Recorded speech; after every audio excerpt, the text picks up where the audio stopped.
Good evening, ladies and gentlemen. How are you all doing? Thought we'd stream a low IQ intervention and see what we can find about a brave man named Cesar Sayoc. You with me here, Arch? Caesar. He attempted to conquer Rome via poorly built pipe bombs. Unfortunately for Caesar, though, we come not to praise him, but to bury him. Assuming this is the chap. I mean, it's just a suspect at the moment, isn't he? But I did have a look at his Twitter timeline before Twitter suspended it, and it was fucking nuts. Did you see any of it? Personally, I still suspect his fraternal brother Brutus in all of this. Well, I mean, Brutus is still on the run, so until he's brought into custody, I don't think we can really count him as a suspect. When I say still on the run, I mean still at large. But yeah, so this guy, they've suspended his Twitter account now, which is annoying, and I'm sure there are going to be archives of his tweets around. Here we go. Because he was, like, aggressively threatening leftists on Twitter, like verified check marks on Twitter. It was quite mental, actually.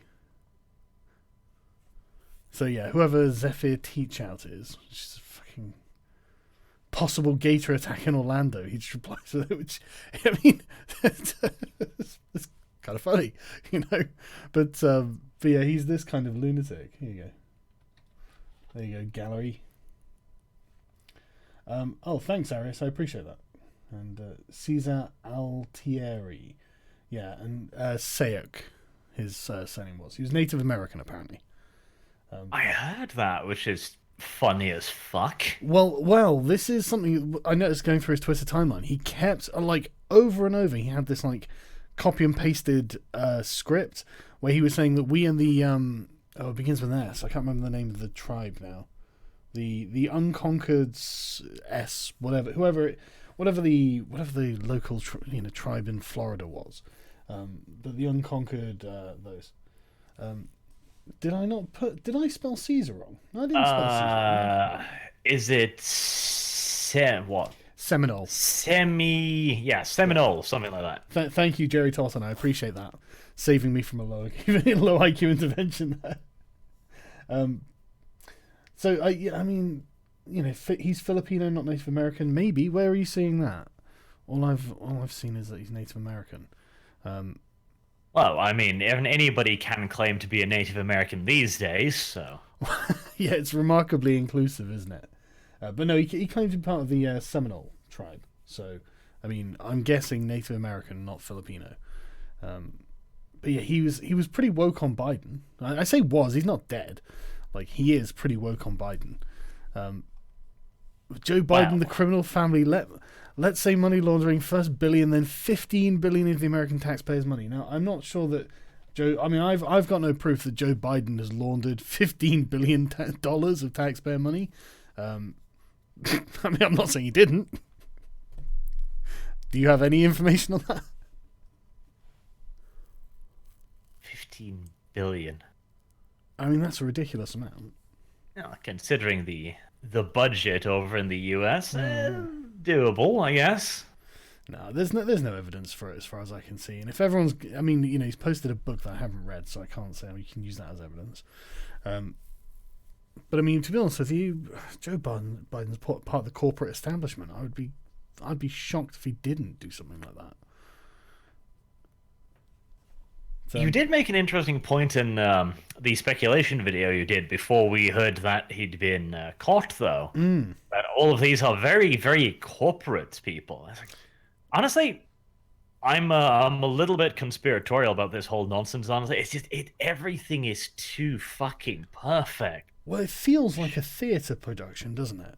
You know, it's like look at these bombs, and the bombs look shit. You know, and all of the experts, you know, as far as I've seen, have confirmed that they weren't primed to go off. And so it's just like, right, okay, so you've got fake bombs, and they're all delivered in a really short space of time, all from the same, they all went through the same post office in Florida, apparently. And then it's this guy who is a caricature of a Trump supporter So Oh it yeah, does. did you see his van? Yeah, I'll find that in a second. Hang on, I'll get It's that. like just every window is plastered, fully fucking covered in like Trump stickers and anti-Clinton, etc.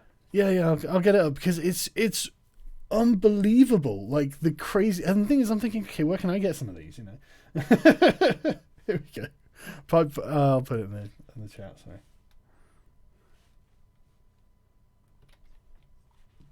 William Glover, thank you, man.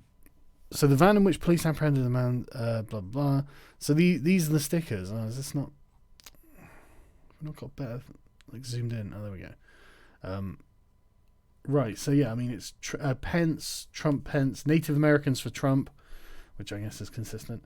Top youth soccer recruits for Trump, and then stickers like a Combat Night one because this is the thing. Apparently, he was an MMA stripper or something. MMA stripper. I'm not joking. All right. I'm pretty sure. I'll get on the CNN article and see what they're reporting in a minute. Yeah, Drain the Swamp. I Have a Dream with some sort of liberal meltdown where he's shooting people. A gun target over, I don't know, it's Nancy Pelosi or something. Over Michael Moore. Over Obama as a kid on a trike. And someone I can't identify. Then CNN sucks, dishonest media with Trump, a Trump image from the internet of him on a tank. I mean, that's that's pretty awesome. And an ISIS sticker. Does he have an ISIS sticker? On the rightmost window, the yellow one. Oh yeah, it must be a like kill ISIS sticker. I'm assuming so. I can't zoom in close enough. Yeah, no, I can't see it either. What kind of fucking van is this? It's huge. Yeah, but what kind of fucking maniac is this guy? I mean, what we can tell is he is probably a very low IQ intervention because those bombs are fucking disgraceful. Why have you got a timer on a pipe bomb?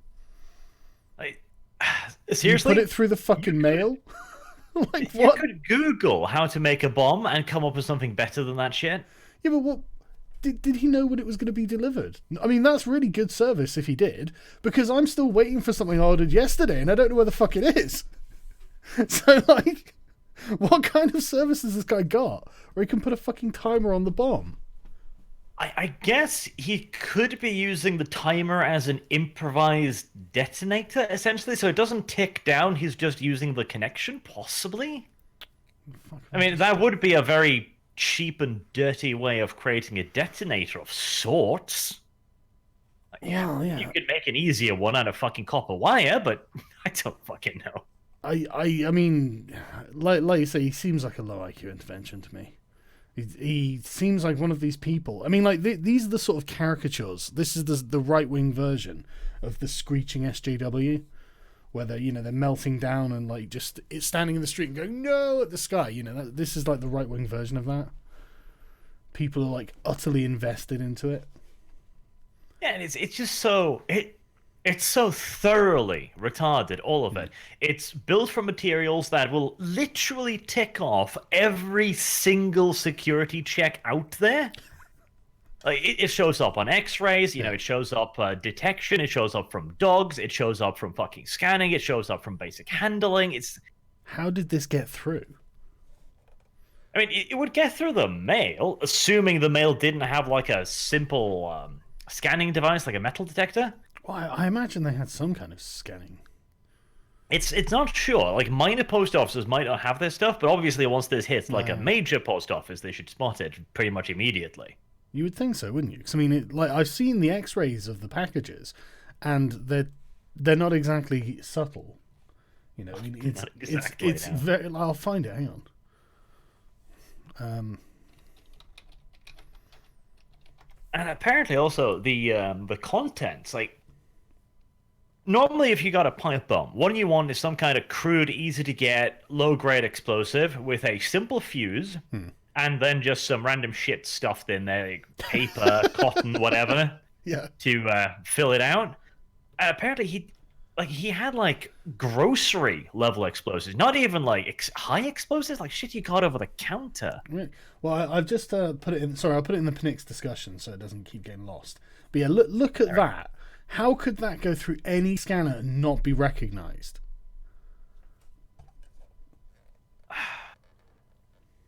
don't fucking know. It's like Christ on a bike.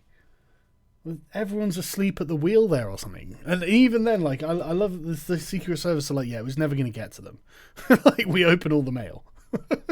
It's okay. I guess you did. Oh, that's what he used. He stuffed them full of sulfur. What?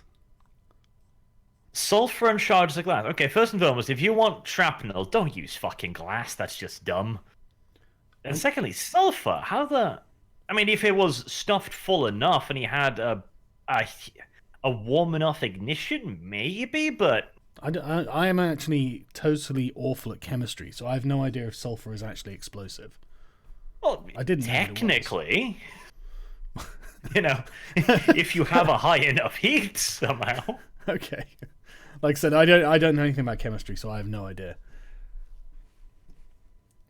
I mean, you could make it explode, quote unquote, but the thing is, you would need magnesium to detonate it. Right. You'd need that kind of temperature. I doubt he had his fucking hands on that.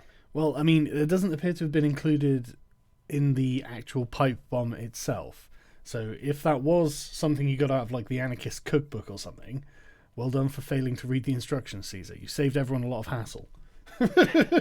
Even then, I'm trying to imagine a situation in which sulfur could be an effective explosive. Like, the best thing you could get is like a really big burn, you know, just a whoosh. Yeah. A boom? Yeah. Well, yeah, I mean, looking at it, is this in a plastic case or something?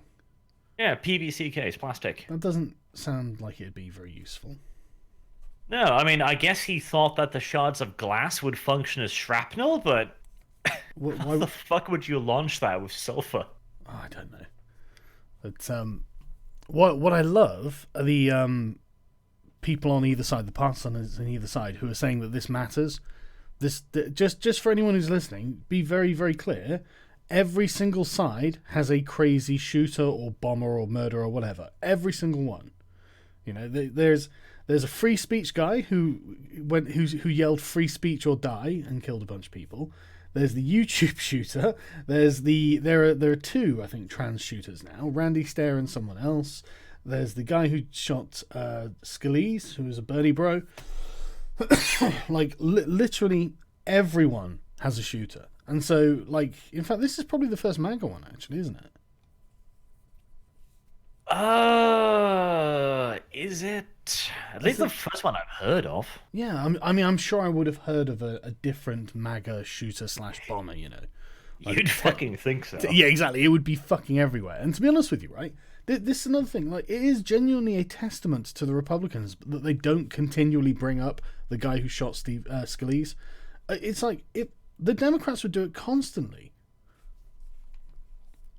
It's really annoying. Let's see. So, apparently the Florida school shooter had like maybe owned a MAGA hat, maybe. Elliot Rodger was subscribed to the Young Turks. End of conversation on that.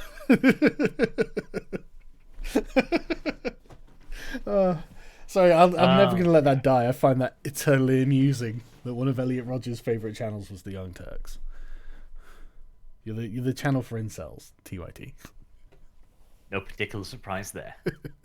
So anyway, CNN say Cesar Sayoc, the man sources say was arrested on Friday in connection with suspected explosive packages. Well, that's generous, isn't it? You know, like, I mean, I guess we'll just let him have it, but like, I mean, it is suspected that they might have exploded, but I think we've put that question to rest. Honestly, just like as somebody who knows a little about this, a little too much maybe. Yes, go on.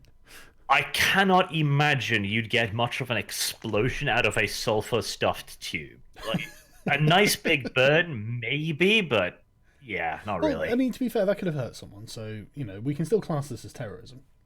Yeah, sure. You know, we don't need to split hairs on that. So I'm just getting the super chats up because I know I've missed a bunch. You got the sulfur idea from Star Trek TOS The Gorn. Arch, do you know anything about that? What? Excuse me? Apparently he got the sulfur idea from Star Trek TOS, the original series, The Gorn. I know, I don't watch communist propaganda. It's not communist propaganda. Close enough. Basically. But no, I don't know about that. Yeah, no, I don't. Great looking window stickers in Florida weather. Yeah, yeah, they are, aren't they? But I mean, to be fair, I mean, like, okay, so I looked at his Twitter timeline, and I went back as far as I could be fucking bothered.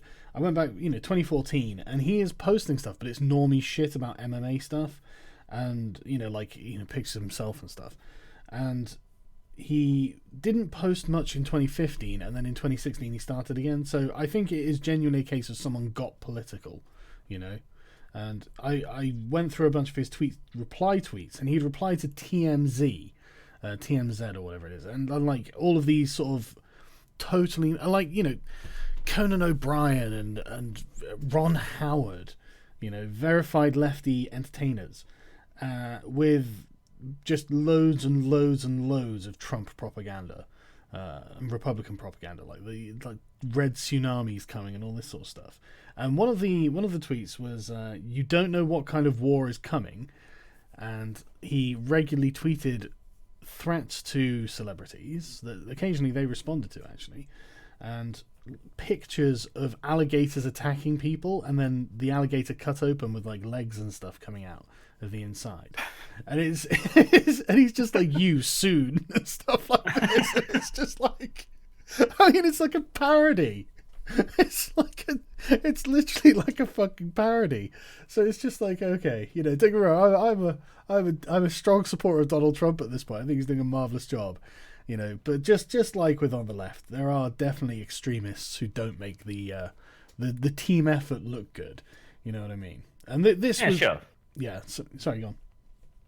No, I was just saying, yes. I mean, there's crazies everywhere. Yeah. And this is one of them. And the thing is, right, this is one of the lowest IQ interventions you could have possibly imagined as well. Because, of all the things to do at this point in the sort of political maelstrom that happens from day to day, this was probably the fucking... I mean, at least he didn't kill someone, It could have been that would have been slightly worse. Yeah, way worse, It's like everything was going great for the Republicans. Like, they're winning everywhere. Trump just keeps fucking winning. Yeah, so, but the whole fucking Kavanaugh thing fell flat on its face, backfired massively, and now this. It's just... Yeah. I'm not usually one much for conspiracy theories, but God, it just seems so convenient. Doesn't it? I've got no proof that it's a conspiracy. I think it's interesting the people he targeted, but he's a boomer himself. Well, he's not a boomer, but he's 52, I think, or 56, so maybe he is a boomer. And he was targeting like the old guard from the Democrat Party, so I guess he's been following or been aware of them for years or something like that. He had posted a bunch of Democratic plantation, they're the party of slavery, blah blah blah. Maybe he is a Native American, that means something. He'd campaigned quite a lot against a local Florida Democrats, someone standing for office there. I can't remember his name, but he was a black chap, and he was constantly going on about the Democratic plantation in this guy's mentions, which was quite amusing. Let me see what else. But, so the DNA on the package is how they helped find the guy. Florida man. I love that Florida man meme. Do you know what it's from? I don't. Where is it? All right, so the you often see Florida man does something ridiculous, like tries to fuck alligator or something like that. I'm aware of the Florida man meme, but yeah, but it comes from the fact that Florida's criminal databases are public, so anyone you can just go on look on there apparently, and just find some local man who has done something silly. But it's just Florida's that are public apparently because of whatever, some sort of state law, I guess. And so yeah, it's just when journalists get bored or they haven't got enough thing to fill the day, they'll go on the thing and just find someone doing something crazy, and so it's like Florida man does, and that's where it comes from. It's not that Florida is a particular haven for crazy people. It's just that everyone. Oh no, it is as well. Well, it probably is as well. But, it's not to say there aren't crazy people elsewhere either. Oh no, I'm sure there's Ohio man and California man who's got on the tails of Florida man out there. Yeah, undoubtedly. I would not at all be surprised if it was genuinely a haven for crazies, because it's warm and heat does wonderful things to people. I've always thought Florida man sounded like the world's shittiest superhero, and it's just one guy. It's this guy who's trying to be a superhero, but he keeps fucking up. It's just an old man. Yeah. Right, so they've got the wrong guy. Those bombs are clearly the work of Wile E. Coyote. Good point. Oh my god. I mean, the Coyote's fucking devices are better constructed than this. Yeah, they actually explode, usually in his face, but they actually Has anyone checked on Clockboy yet, though? Are we sure these weren't just homework assignments? Oh god, if Trump gets this guy to come to the White House. Pardons him for the bomb making, for the bomb sending, but punishes him for incompetence. Like, geez, this is not how you make a bomb. Have you seen all the people calling him white on social media, though, when he's like full-blood Native American? Yeah, but I've noticed that all the sort of CNN, MSNBC, all of the regular alphabet soup types, they're normally quite happy to bring up race, very quick to bring up race. They don't bring it up at all, just doesn't come up. Well, apparently he's white and Elizabeth Warren is Native. But I mean, at least he's a member of a tribe, even if he's a disgusting Caucasian. So yes. So yeah, but the MSM will just conveniently forget to mention he's not white. That's true, Insolent Crow. They don't care about they're very aracial all of a sudden. They're not bothered. To them, it's just races and nothing. Shut up! You're so weird. Why are you bringing suddenly that? Extremely colorblind? Yes, it's exactly what it is. Sorry, I'm just rearranging my screen so I can have... This has nothing to do with him being Indian. Never mind the fact that the Indians fought a long and fairly successful military campaign. Yeah, well... A guerrilla one, too. He kept referring to it as the unconquered Seminole tribe. So there must have been some kind of peace accord reached, rather than just outright destruction. They live stream Florida bail courts. It's amazing if you're bored. Yeah, okay, I'm gonna have to look that up because that does sound like it could be quite funny, actually. Have you ever sat in the public gallery at a magistrate's court? No. Oh my god, the cases that go through there. As part of a business unit I had to sit in on some of the magistrates' court cases. There's one woman who tried to shoplift. I think it was nearly seven. It was like 25 quid's worth of toiletries from Poundland. And she tried to hide them on a person, and before she was wheeled in to give testimony, I wondered how she was doing that. And then they brought her in, and I was like, okay, she's someone who could fit 25 pounds worth of toiletries from Poundland in the folds of that. Good lord, the people you see at the magistrates. But I imagine Florida be even worse, Christ. So, sorry, let me just keep going through a few of these. Absolute unit. Can you kick the spammers or mod someone to do it? Okay, Xanthonium 15, I'll empower you to kick the spammers. Are you just modding people on a whim? Apparently. I was going to go and do that. I actually do have mod powers in your chat. So. Oh, okay. Well, if you could... I don't know how to find someone to give them mod powers. Put user in timeout. Yes. There we go. Goodbye, spammers. Can't Caesar be pronounced Kaiser? Ooh, I like this. This is the conspiracy theory I like. The Kaiser sent Michael O'Neill, I gave you a wrench. Anyway, yeah, so he got the software... Wow, you actually wrenched a random. Well done. Yes. I've never had any training making explosives, but I know I could make a better explosive with car fuel, gunpowder from firework, copper wiring, and a mobile phone. I know I could. Well, that's great. Now you've got my channel pulled down. Thanks very much. Again, seriously, just Google make a bomb and you'll get a better fucking recipe. Why don't you go say that on your own channel? You dick. Because I like my channel. Yeah, exactly. Apparently, I'm the one who gets in most trouble here, so I'll just post instructions. It's fine. No. Yeah, just post instructions on Twitter and make the news again, scrub. Yeah, so some of you guys are all right. Don't go to CNN headquarters tomorrow. I'm just sad Louis isn't here to praise the bomb maker, to be honest.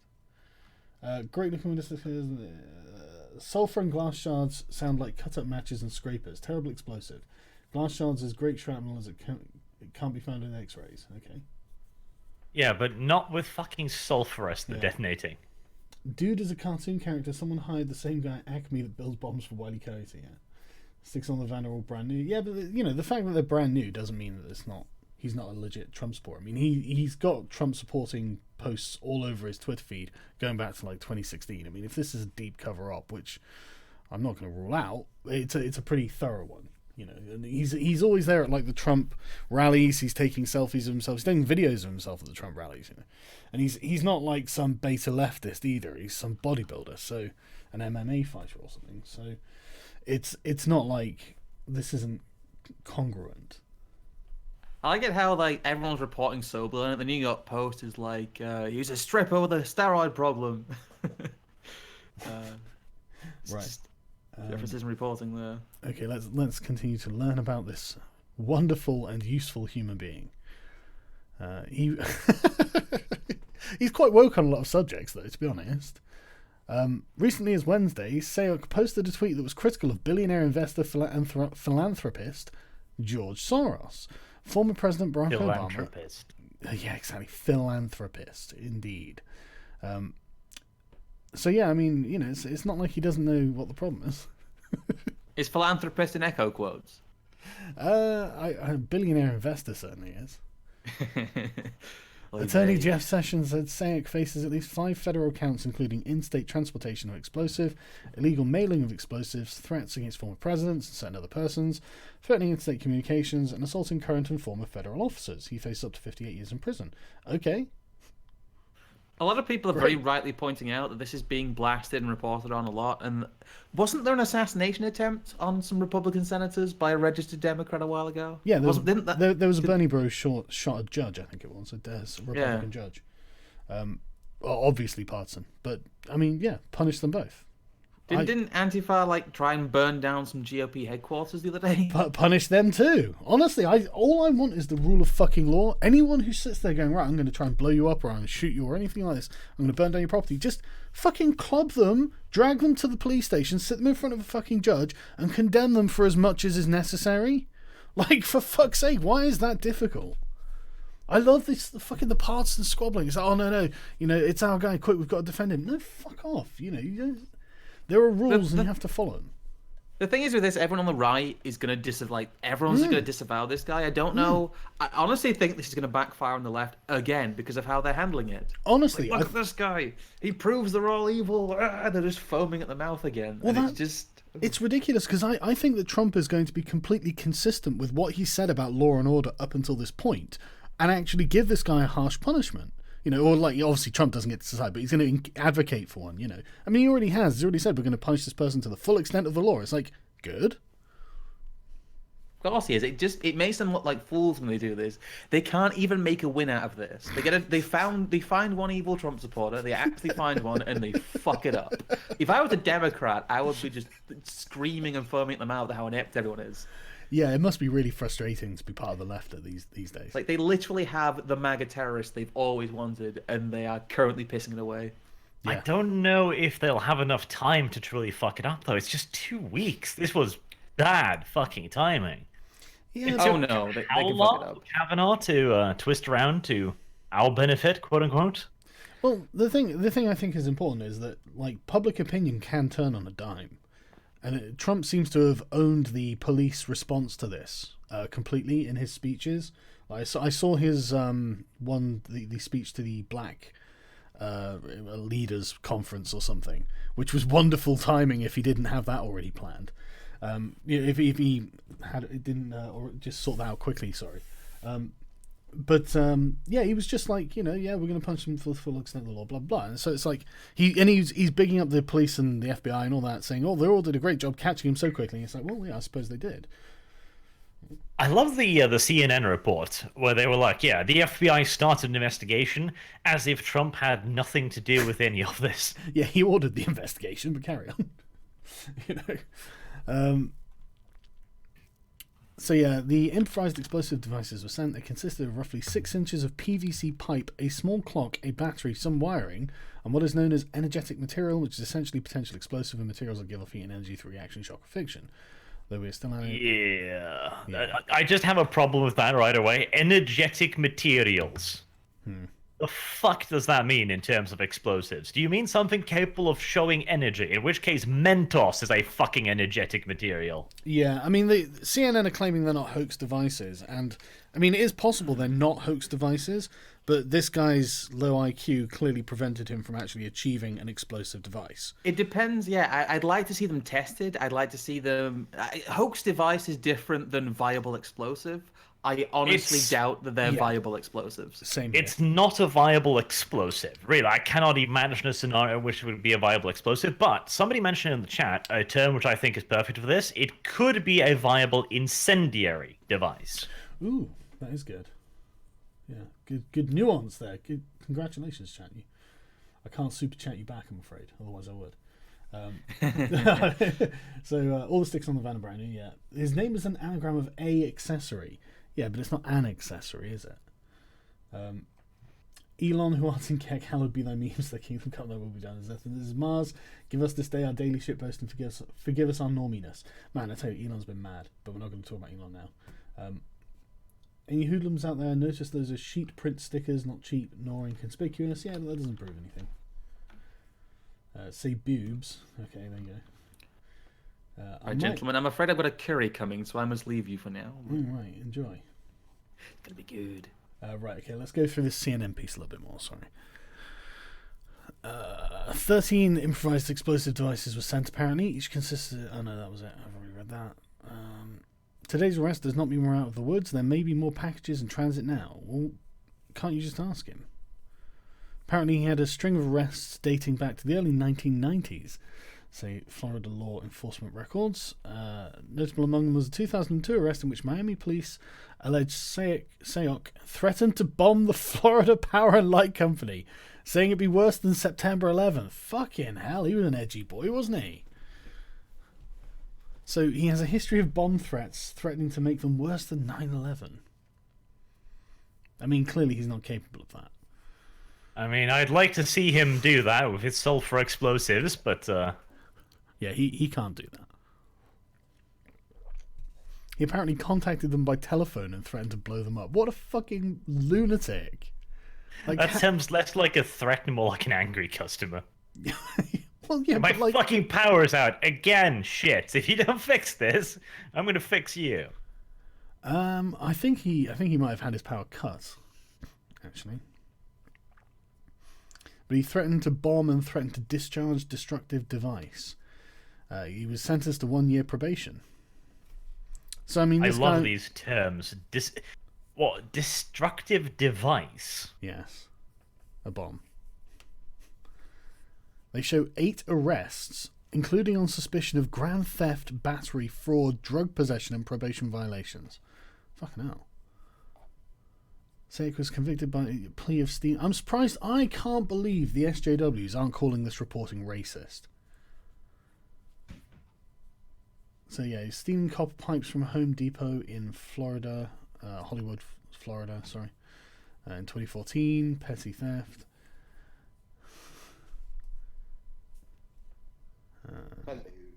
Just a petty criminal, as far as I can see. This is why I told you should read up about explosives, because it'd come in handy one day. Yeah, if only I'd known, I would have been able to hammer that.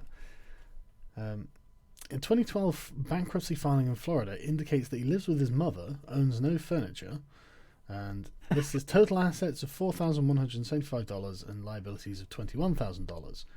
Fucking hell. The single parent household. We don't know that yet. But I mean, maybe his dad died or something. He's 56, so it's possible his dad's passed away of old age. So he was... Must not have been a very good stripper if he has to live at home. Well, I imagine the male stripper market pays a lot worse than the female stripper market. He was arrested in 1999 on suspicion of possession of a stolen vehicle, dismissed the charges. So yeah, just a history of petty criminality. He seems to have been a bit of just a nut job, and he spent a lot of time threatening people on Twitter. Apparently he was a registered Republican, but again that proves nothing. According to Florida Department of State spokeswoman Sarah Revel, citing their elections records, student at Brevard College, he didn't graduate. He's not previously known to the Secret Service, law enforcement sources said. Really? You see, he spends a lot of time. Really? I'm quite surprised about that. Like, He keeps sending celebrities pictures of alligators nomming humans, and the Secret Service are like, "Yep, that was."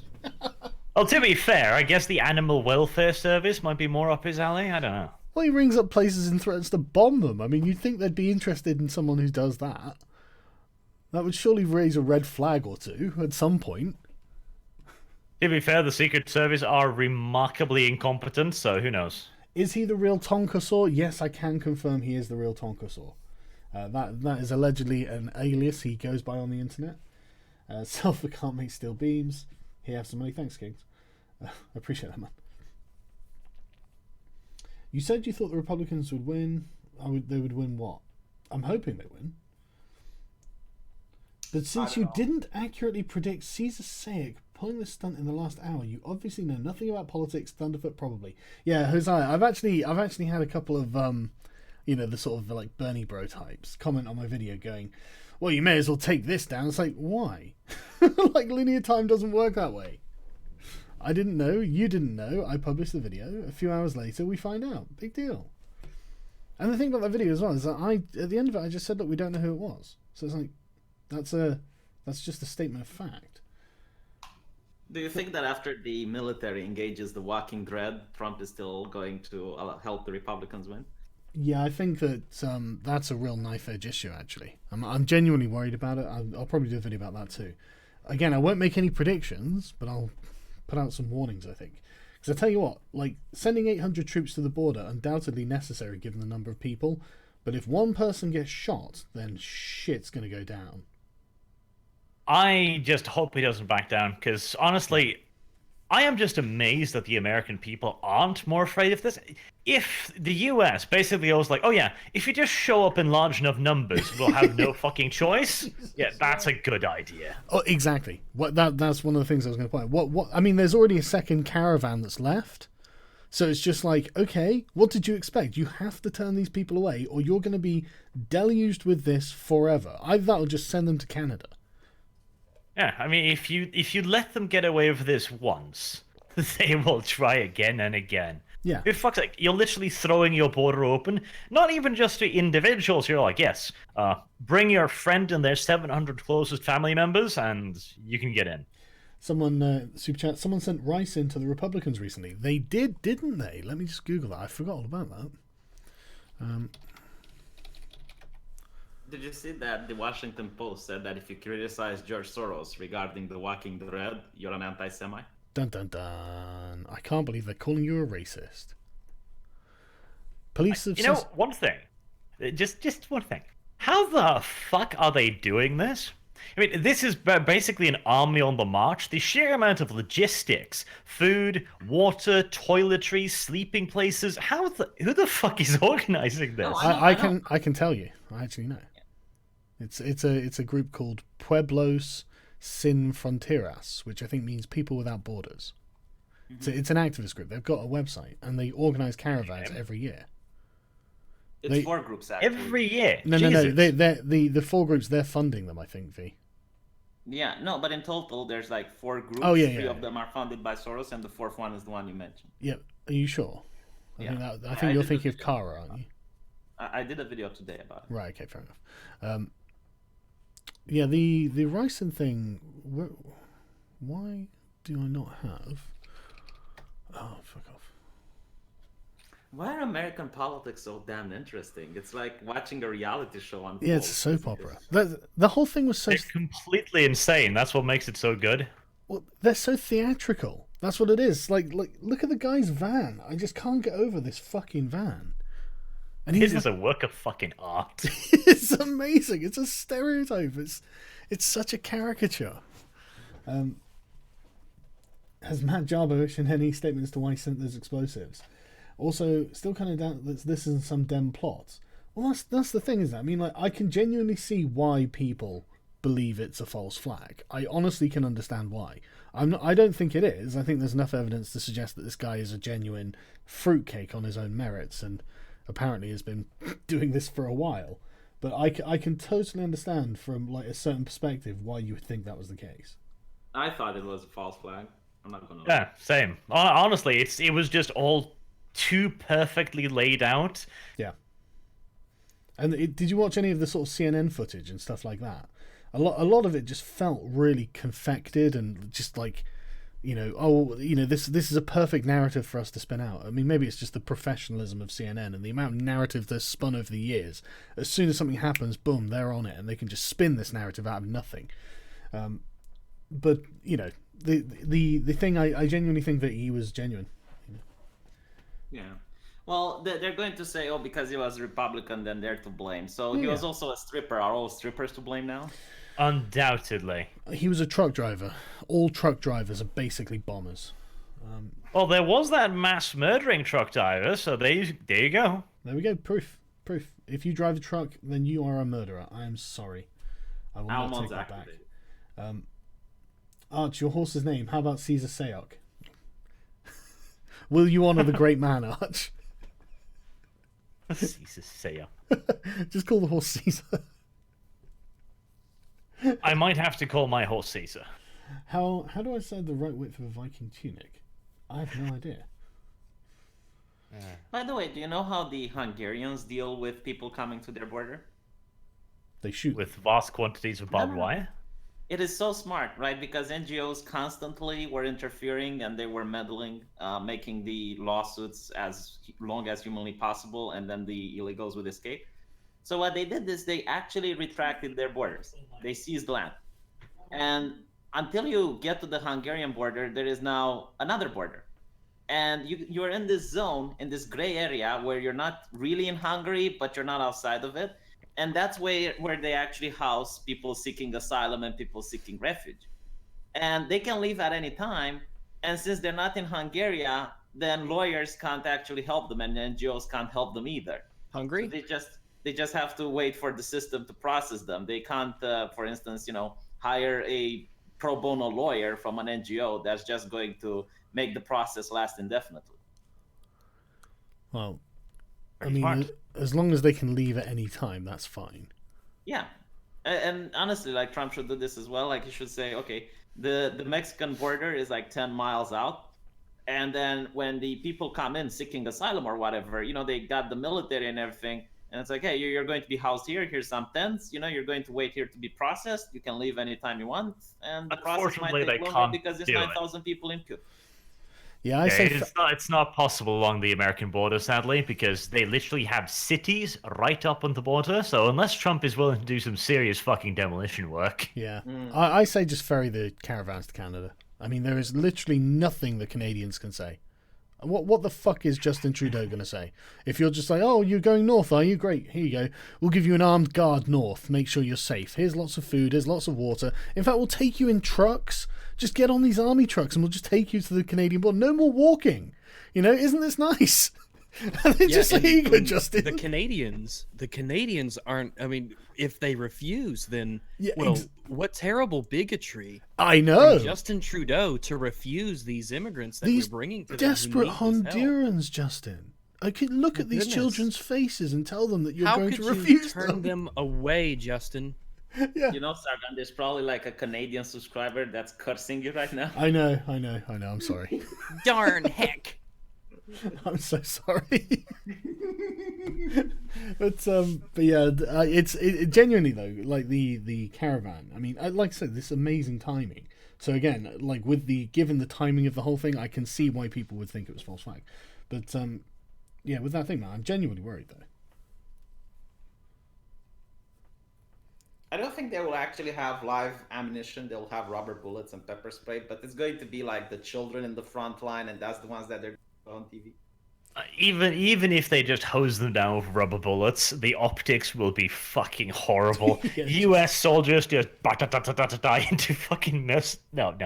Water I mean, the Israelis can get away with it because they're Israelis, Tear but the gas. Americans can't. No, what they need to do is to use good old batons and pepper spray, and when people complain, Trump can say, oh, I saw they did this in Brussels, and I thought the European Union is progressive and enlightened, and if they can do it in Brussels, I thought I can do it at the border.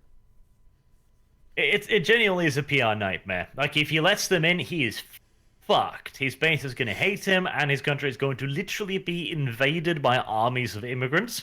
And if he stops them with force, it is going to be a PR nightmare because there will be images rolling across every single TV screen in America of just black-clad police officers beating the shit out of Mexicans. Yeah, or and Hondurans in this case. And the thing is, we already know they'll try and force a border because they did that with Guatemala. Of course, that's the only reason why they're arriving in fucking huge numbers, to try and force their way across. Yeah, I mean, there's literally video of them tearing down the bloody border. What if they dig a ditch with spikes in it, Arch? Is that okay, Arch? I guess we could try. It'll be a bloody long ditch, but Well, okay, why Put not? landmines and then say, let God sort them out. Apparently, they're still like a month away from the border. So if I were Trump, I'd just get on building that section of wall really fucking quickly. Just pile in the When they resources. just move around it. Yeah, but you just keep building outwards. Yeah, but do you think that you can build faster than they can move? Yeah, I mean Landmines would you've be- got a month. So I mean, how many miles of section of wall can you put up in a day, or like how many meters of wall can you put up in a day? I mean, you could probably make it quite wide within a month. To be fair, the Berlin Wall was lifted in a day, so. Yeah, but does he even have that much prefabricated wall? And that's assuming the area they're covering can be walled, because there's tons of the border that's just literally fucking mountains. Dig a massive ditch then. What do you do? What do you do if they climb over the wall? What, you push them back? How dare you climb over our wall? Repel the invaders. Like, I mean, like a siege scenario where they put ladders. And It sounds like they're sieging it, doesn't it? I don't know.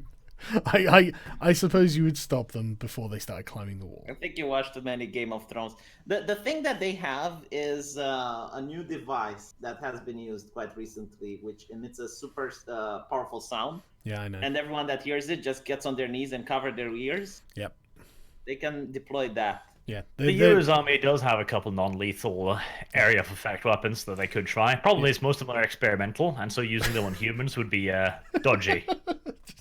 Just most of them experimental, but you give it the old college try. I mean, it'll be a wonderful field test. Oh, for fuck's sake! Why is? Sorry. Right. Yeah. Sorry. I'll be shocked if our southern border doesn't look like the Gaza border when the Palestinians storm the wall. Women and children use as shields. Man, that's a horrible fucking thought, isn't it? Holy shit. You forget, Sargon. We might have become civilized. That doesn't mean our neighbors have. Well, I agree, and I mean we know the answer. What about getting Kathy Griffin to make more heads on spikes and put them so they think they're real? Like, welcome to America. Try to get more with that. Fuck it, why not? This was the last caravan that came up this way. Do you know what I hate about the caravan though? Is the attitude they're taking. It's this entitled. No, we're entitled to come into your country and fuck you, Donald Trump. That's literally their attitude. I'm thinking, fuck me, man. If I'm I'm going to whatever another country, I'm like, you know what, fuck your president. I'm coming in. But like, I'd feel like an asshole. Trump should do the same. Just an armored column of U.S. Marines. Fuck you, we're entitled. We're know going to what? come into your Mexico. I mean, they don't even have. I really hate the idea of calling it a caravan. A caravan is something that comes to trade. Well, a caravan could just be a gathering of wagons, I mean. Yeah. What if you have like automated sentry turrets and they're not operated and you warn them beforehand? It's like, warning, past this point, automated turrets, turn back. The problem is they've got a lot of teensy problems. I actually worked on a project. No, that's incorrect. I can neither confirm nor deny that I worked on this project. The problem was the camera that was used to like identify things. I am the heat seeker camera, night vision, all kinds of shit. Yeah. It couldn't tell the difference between humans and anything else, so it just it killed anything and everything that got near. Rabbits, birds, moose, just. Yeah, but you don't want Mexican rabbits coming in, do you? It's not a subtle solution. Yeah, but it keeps out the Mexican rabbits. It does. I was surprised even among some college students in my class, some believed it was a false flag. It looked crazy. I mean, genuinely crazy. Nuka gang, okay. Exudes to MySpace, okay. American politics emerged from trying to run a democracy with national elections across continent in an age of horse and wagon travel. It's a fair point. The age of the internet has definitely changed things. Binary surfer. In the army, highly organized, takes 12 to 17 people to supply one soldier in the field For a migrant, it's circa 6 to 10 people person, random no. They've been getting a lot of food from the people past whom they've been travelling, and I actually saw an article today of people complaining that after the caravan went by, they wasted a lot of food and left a massive fucking mess. So, thank you, but what did everyone expect? I mean, of course, like Right, just after they 7,000 left. people produce a lot of fucking trash. Yeah. Imagine all the Like, shit. the Muslims were complaining about, oh, we have no Wi-Fi here. I think Imagine the shit. No, like, really, 7,500 people shitting Imagine 3 times a day. 7,500 people pooping. Yep. Because All they alongside got the it. road. We don't like to think about the dirty necessities, but maybe they're glad they just moved on. See, I'm just sat there thinking, God, imagine 7,500 people connected to the same Wi-Fi. Like, it's going to be awful. Anyway, the US Secret Service has only 2 jobs: counterfeiters and protecting elected officials. They're not general law enforcement to arrest weirdos. Well, yeah, okay, fine. The Secret Service aren't, but you'd think the FBI would have been aware of some guy who's sending threats on. I mean, he sent a lot of threats as well. I mean, and he had a history of it. He'd been convicted of it. I'm in the US. Logistics, domestic packaging scanning is non-existent. Well, that explains that then. Only at destination. USPS is the biggest drug smuggler in the world. Oh, really? I did not know that. Right, They have to earn money somewhere. Yeah, I'll find some more information about Hey, Cesar. out of my house. Our boy. Have you guys talked about Kasich? Kasich? No. What's happened? He went on CNN and cucked for the migrant caravan. Well, is he the guy who voted against Kavanaugh, the Republican? Now Kasich is like a Republican from Ohio. Right. Oh, right. Okay. Yeah. Let me see. He tweeted out yesterday, "We are Americans by the grace of God. It could have been us marching north to save our children. We need to stop putting up walls around ourselves and not understanding the plight of others different than us." Okay, right. So I just want to say, right, I'm not much of a neocon really, but it seems that Honduras is begging for a U.S. intervention. Maybe it is. Well, I'm actually not joking, right? Because I'll just get the Wikipedia article up. I had a read through it the other day. Because apparently Honduras is one of the most dangerous places on Earth. So Honduras has the world's highest murder rate and levels of sexual violence, according to Charles Parkinson's Insight Crime and Human Rights and Domestic Violence, a paper that I don't have access to. And a lot of them, the complaint is that they're poor and that they are fleeing violence and danger, and the high rates of sexual violence as well. Latin America, world's most dangerous and violent region. Yeah, I mean, it's a UN report, in fact, that Wikipedia is linking to. And yeah, a lot of it is organised crime. And yeah, I mean, I agree that there's probably shit.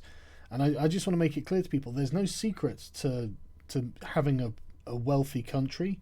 All you need is the rule of law, a free market, and property rights and contract rights protected and enforced by the government. That's it. That's the entire secret, because then anyone can build wealth, and they will. And obviously Honduras does not have this.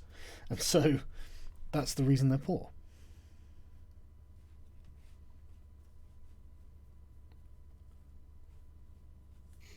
Kasich is the governor of Ohio. Oh, I'm sure the people of Ohio would be thrilled if the 7,500 people were relocated into Ohio. I'm sure they wouldn't have any issues with that at all. After all, we shouldn't build walls around ourselves. We should open up our hearts. Honestly, I am all for building them, like finding the gated communities and then just building them houses around the gated community, so they can live with the people that they've brought in who are such good people all the time. Yeah, I mean, honestly, if you live in a gated community and you stand with the migrants, you should tear down your gates. Yeah. You should keep the gates up.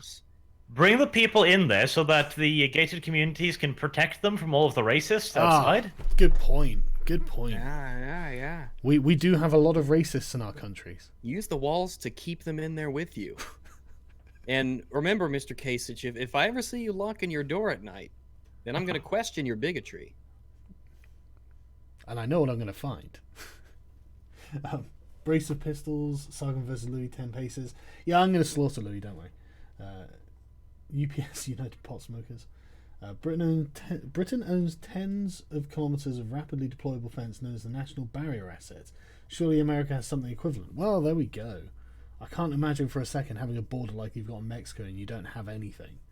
I mean, they must have a contingency plan for if one day, like, 1 million Mexicans try and come north just for the sake of it. Bring the Hondurans with the UK. I think the border's just too large. You say that, but I mean, the Chinese built the Great Wall of China hundreds of years ago. So Yeah, a lot of people died. I mean, I am not against the Great Wall of Trump by any stretch of the imagination, but it might need some planning. Well, I'm sure that there is planning already going on. I'm sure he's been trying to do it, hasn't he? So they must have some kind of plan. And to be fair, I imagine the first iteration of the wall won't be that impressive. It'll just be, it's like sheet metal or something, just to provide a nominal barrier. But eventually I expect it to be about 50 feet tall and made of plasteel. With gun turrets every 5 meters. Patrolled by Space Marines. So, Literal fucking Space Marines. I wasn't joking. So the funny thing is, even Canada has a merit-based immigration system. Well, I didn't realise how racist Canada was. In before Elizabeth Warren's "he doesn't represent my people" speech. Oh, that's fucking genius. I pray that happens. Time to build the Great Mexican Canal. Use the big red one, 1st Infantry Division. The invaders... Are invaders even human? Test away. I think we can confirm they're human. Why haven't these open border NGOs in Europe and America been prosecuted and their resources and ships seized by nations they're compromising? I don't know, frankly. I mean, it seems to be like a conspiracy to violate the law. Tim Poole. None of this matters. They're killing off a poo. This is the real news. Tim, you should come on my Discord so you can come on these and talk to me. Long sword of smiting. Lolicon is free speech, just made of lines, #art. Well, I found the degenerate.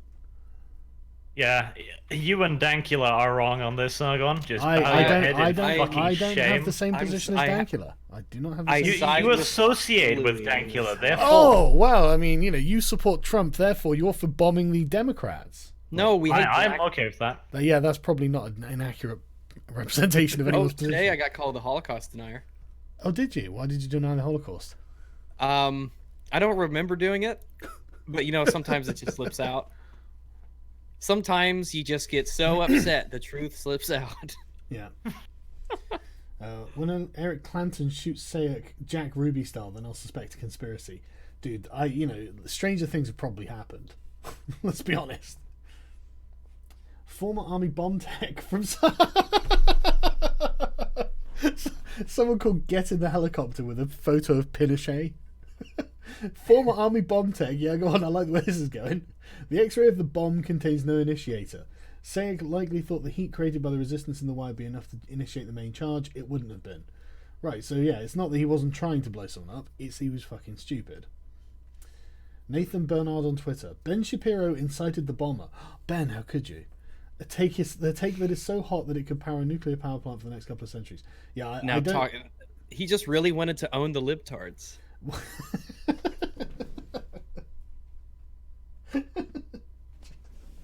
Oh, there's a worrying chance the guy subscribed to my channel. No, I don't think he is. He That's seems your fault then. He seems far too normie to that. For that, he's like a total normal, like normie MAGA type. Nathan Bernard on Twitter. I don't know. Merc Nuka Gang. What the fuck is wrong with you, Merc? I'd be shocked if I saw them. I know. I've got to that. Right, let me find some more stuff because the Guardian's got a live feed. And the Guardian take's going to be good. Let me refresh it.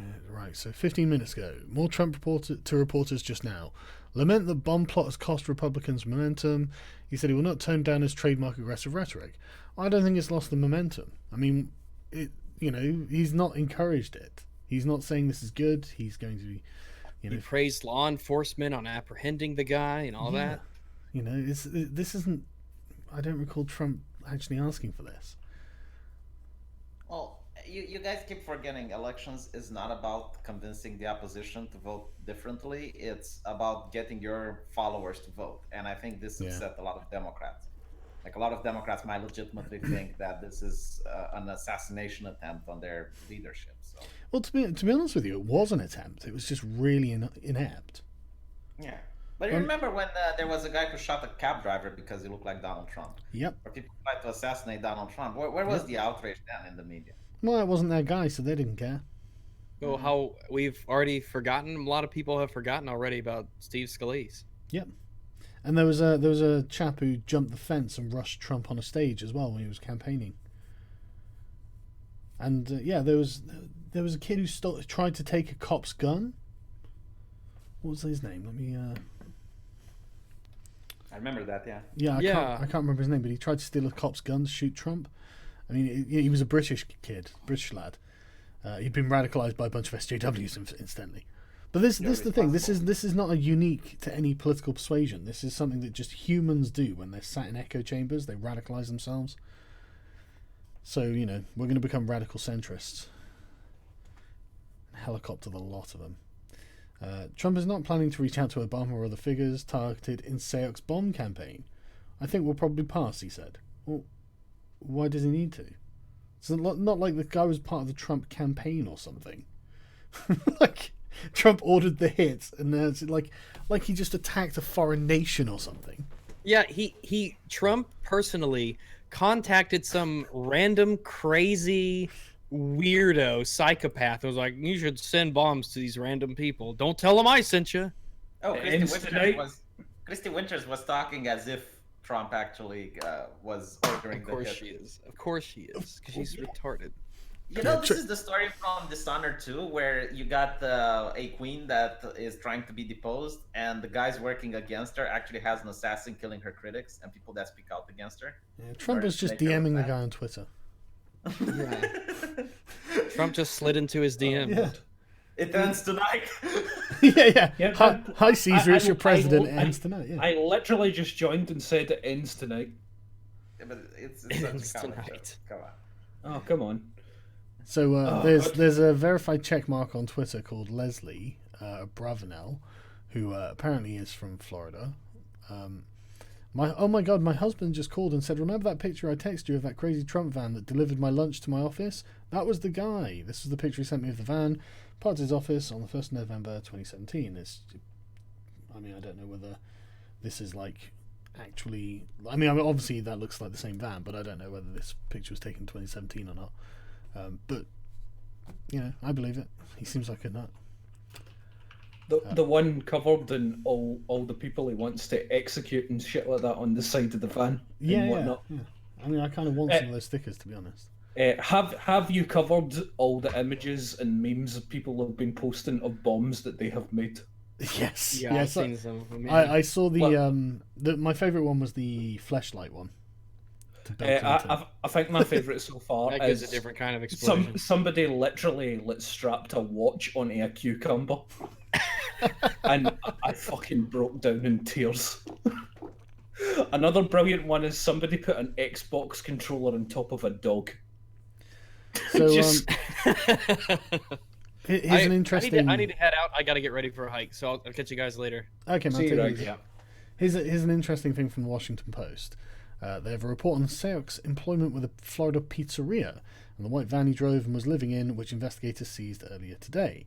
Deborah, I can't pronounce that, the general manager of New River Pizza and Fresh Kitchen in Fort Lauderdale, said that Sayoc worked as a delivery truck driver for several months until he quit in January. He was crazed. That's the best word for him. There was something really off with him. Yeah, it fucking sounds like it. The white van he drove to deliver pizzas was covered in disturbing images. Yes, it was. So the restaurant required him to park on the side where it could not be seen. I just hide it. It's fine. It was puppets with their heads cut off, mannequins with heads cut off, Ku Klux Klan, a black person being hung. What? Anti-gay symbols, torchings, bombings, you name it. It was all over his truck. Holy shit! But where was this on any of the pictures? I mean, we've got a picture from over a year ago. I guess he decided to take down the most offensive ones. On the side of his pizza van. Apparently. So what? He decided to get his second less ridiculous van that just is covered in their heads. Then Shit, I'm gonna be arrested. Let me take the less stupid van out. I you don't know, know. I don't want to make them think I'm that batshit. You know, let's just have the pictures all over the side instead of the mannequins with their heads cut off and the black people dangling on ropes. Let's be reasonable. He was kept on because he did his work reliably, and good drivers are hard to find, she says, but he disturbed his co-workers with racist comments and texts. Okay, well, I looked through his Twitter feed and I didn't actually see anything that I would consider racist. I'm not saying it wasn't there, I just didn't personally see it. So I guess he kept it off Twitter. Did he just randomly SMS people just like niggers? Oh, they misreported. I guess he must have done. They misreported how many years he faced in prison. 48 and not 58, which either way, I don't care. But it's given 48 for failing to build a bomb. Jesus. Well, he failed to build 13 bombs actually. Yeah, fair enough. And it's not like he hasn't got some sort of criminal history as well. So it's not like this is a first strike or anything. Not even one of them was good. CNN. They were fucking dreadful. What is it? My people were telling me he's Indian or something. Yeah, he was Native American apparently, part of the Seminole tribe. Well, there you go. If it was a white guy, all those people would be dead. Let's be honest. That's some racism there. He would have got the job done. Let's be honest. Well, to be fair, honestly, I was initially thinking he was Democrat because he fucked it up. So. Can you imagine if he was successful? Jesus Christ, I think the Republicans would have lost the entire elections. If he was Democrat, he would have complained until somebody else did it. You say that, V, right? But the murder of Joe Cox didn't change anything about Brexit. Yeah, but it's one thing with Joe Cox. But imagine he would kill who did he send them to? Hillary Clinton, George Soros, Obama, yeah, I am De Niro, imagining. all 10 people. Yeah. All of them die, and maybe they're just collateral as well. Yeah, maybe, but maybe there would have been people who wouldn't have been so upset about it. V is correct in a fashion. If it had killed Hillary Clinton, that would have given the Dems a lot better shot at the presidency. Oh, she's thinking of running, apparently, isn't she? Of course she fucking is. Did you Third ever time's the doubt charm, it? Hill dog. man, the ego on that woman, Jesus Christ. I just Hillary I mean, there are so many voices in the left, with the Daily Beast style voices. They're not not credible. They're just a little bit fringe, who are just like, Hillary, go away, just go away. You are I just. think we should support her. I think we should encourage her to run. Well, I mean, I kind of feel that way too. I'd like to see Madame President. It's never too late for that post from 2016. Say hello to this future president. It's never too late for that, Hillary. You go on, my love. By the way, Tim Pool is in the Discord. Can I? Oh, is he actually in the Discord? Is he? Okay. Yeah. Hang on a sec. He is unmuted. He has muted himself, I think. Okay. Okay. Tim Pool joins and he needs to be unmuted, and I can just jump in and talk shit when I like. Dab. How on earth do I unmute him? I think he is unmuted, but he needs to unmute himself. Oh, Tim, you need to unmute yourself, apparently. People are sending me information. Apparently, have you covered this already? He was convicted, and apparently he was Democrat until April of 2016. I didn't know he was a Democrat until April 2016. I knew that he registered as a Republican in 2016. So he's a radical turncoat. And I honestly, I'm guessing that he's got some sort of personal grudge against the boomer old guard of the Democratic Party. I mean, sorry, jilted lover. He's a jilted lover. Not so much jilted lover, but someone who's been disappointed and is just on the warpath against the Democrats because of his disappointment. So there's a tweet here by saying that CNN Sayoc was initially somewhat cooperative. He told investigators that the pipe bombs wouldn't have hurt anyone and that he didn't want to hurt anyone. Well, you were correct in your assessment, Arch. He wasn't capable. Sayoc has now retained a lawyer, so the questioning ceased, the official said. But is he the one that sent all of them? Apparently so.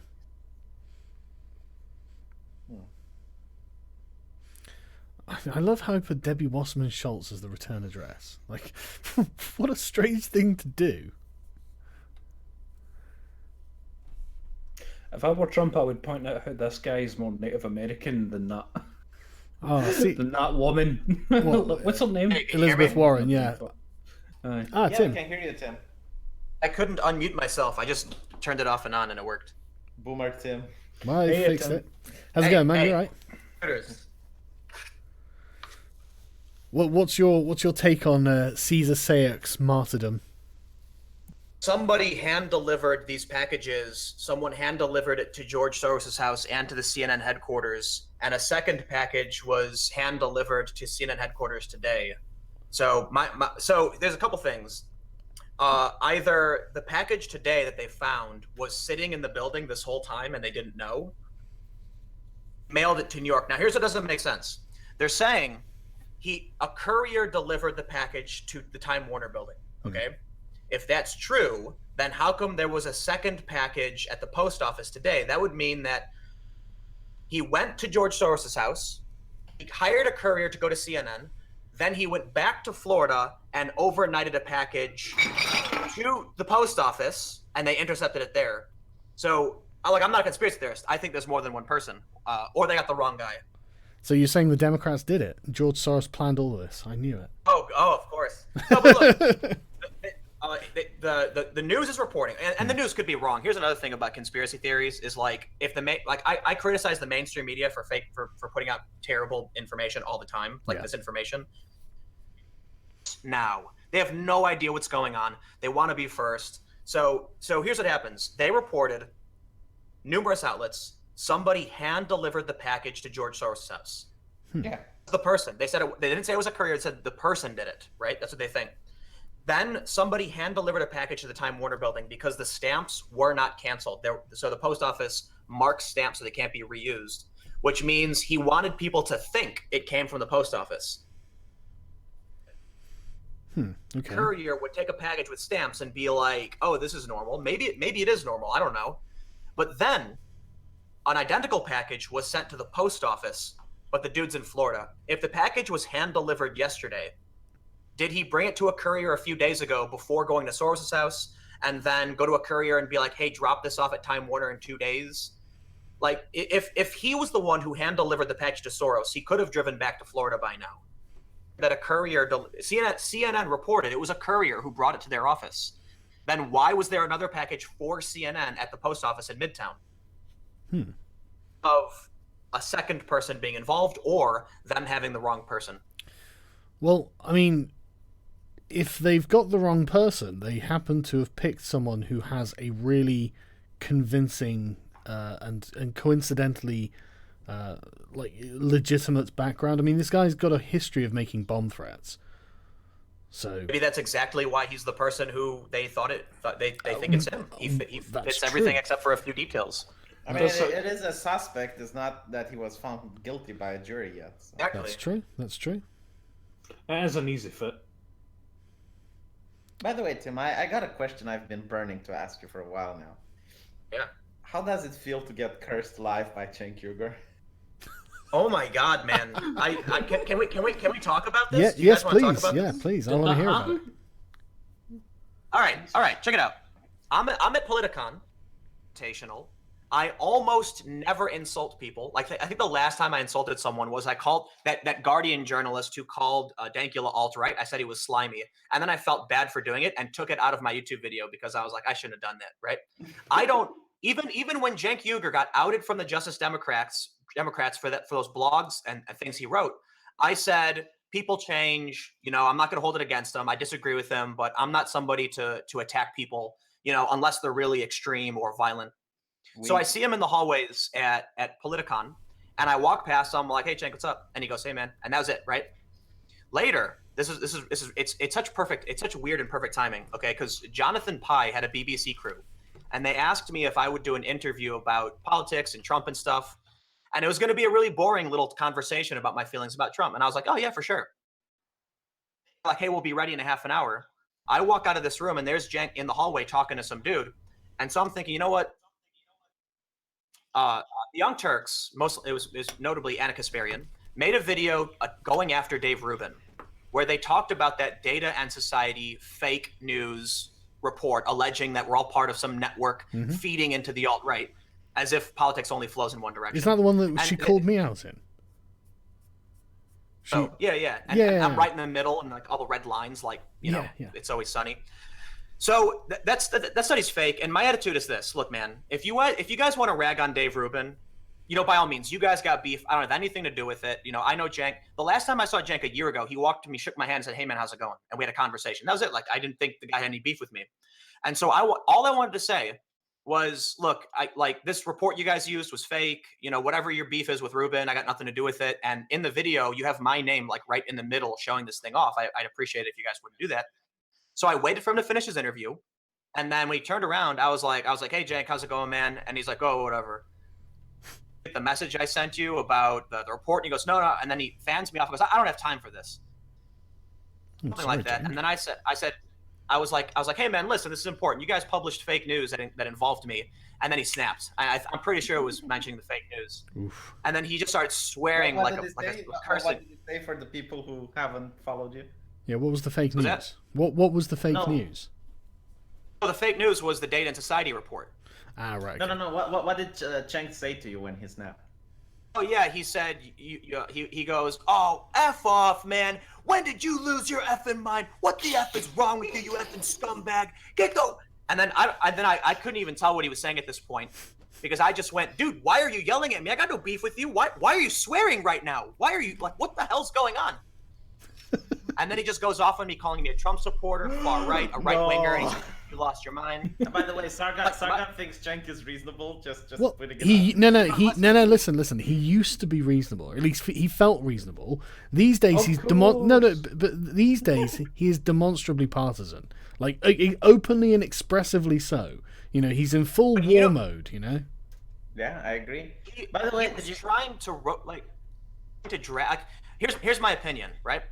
I don't want to accuse him of doing this, but I feel like he was trying to cause a scene on purpose. I feel like it. This happened all over Politicon. People running up to Avenatti and yelling at him and stuff, and it was drawing crowds. And here's the thing. So that Jonathan Pye's crew was filming, waiting to do the interview with me.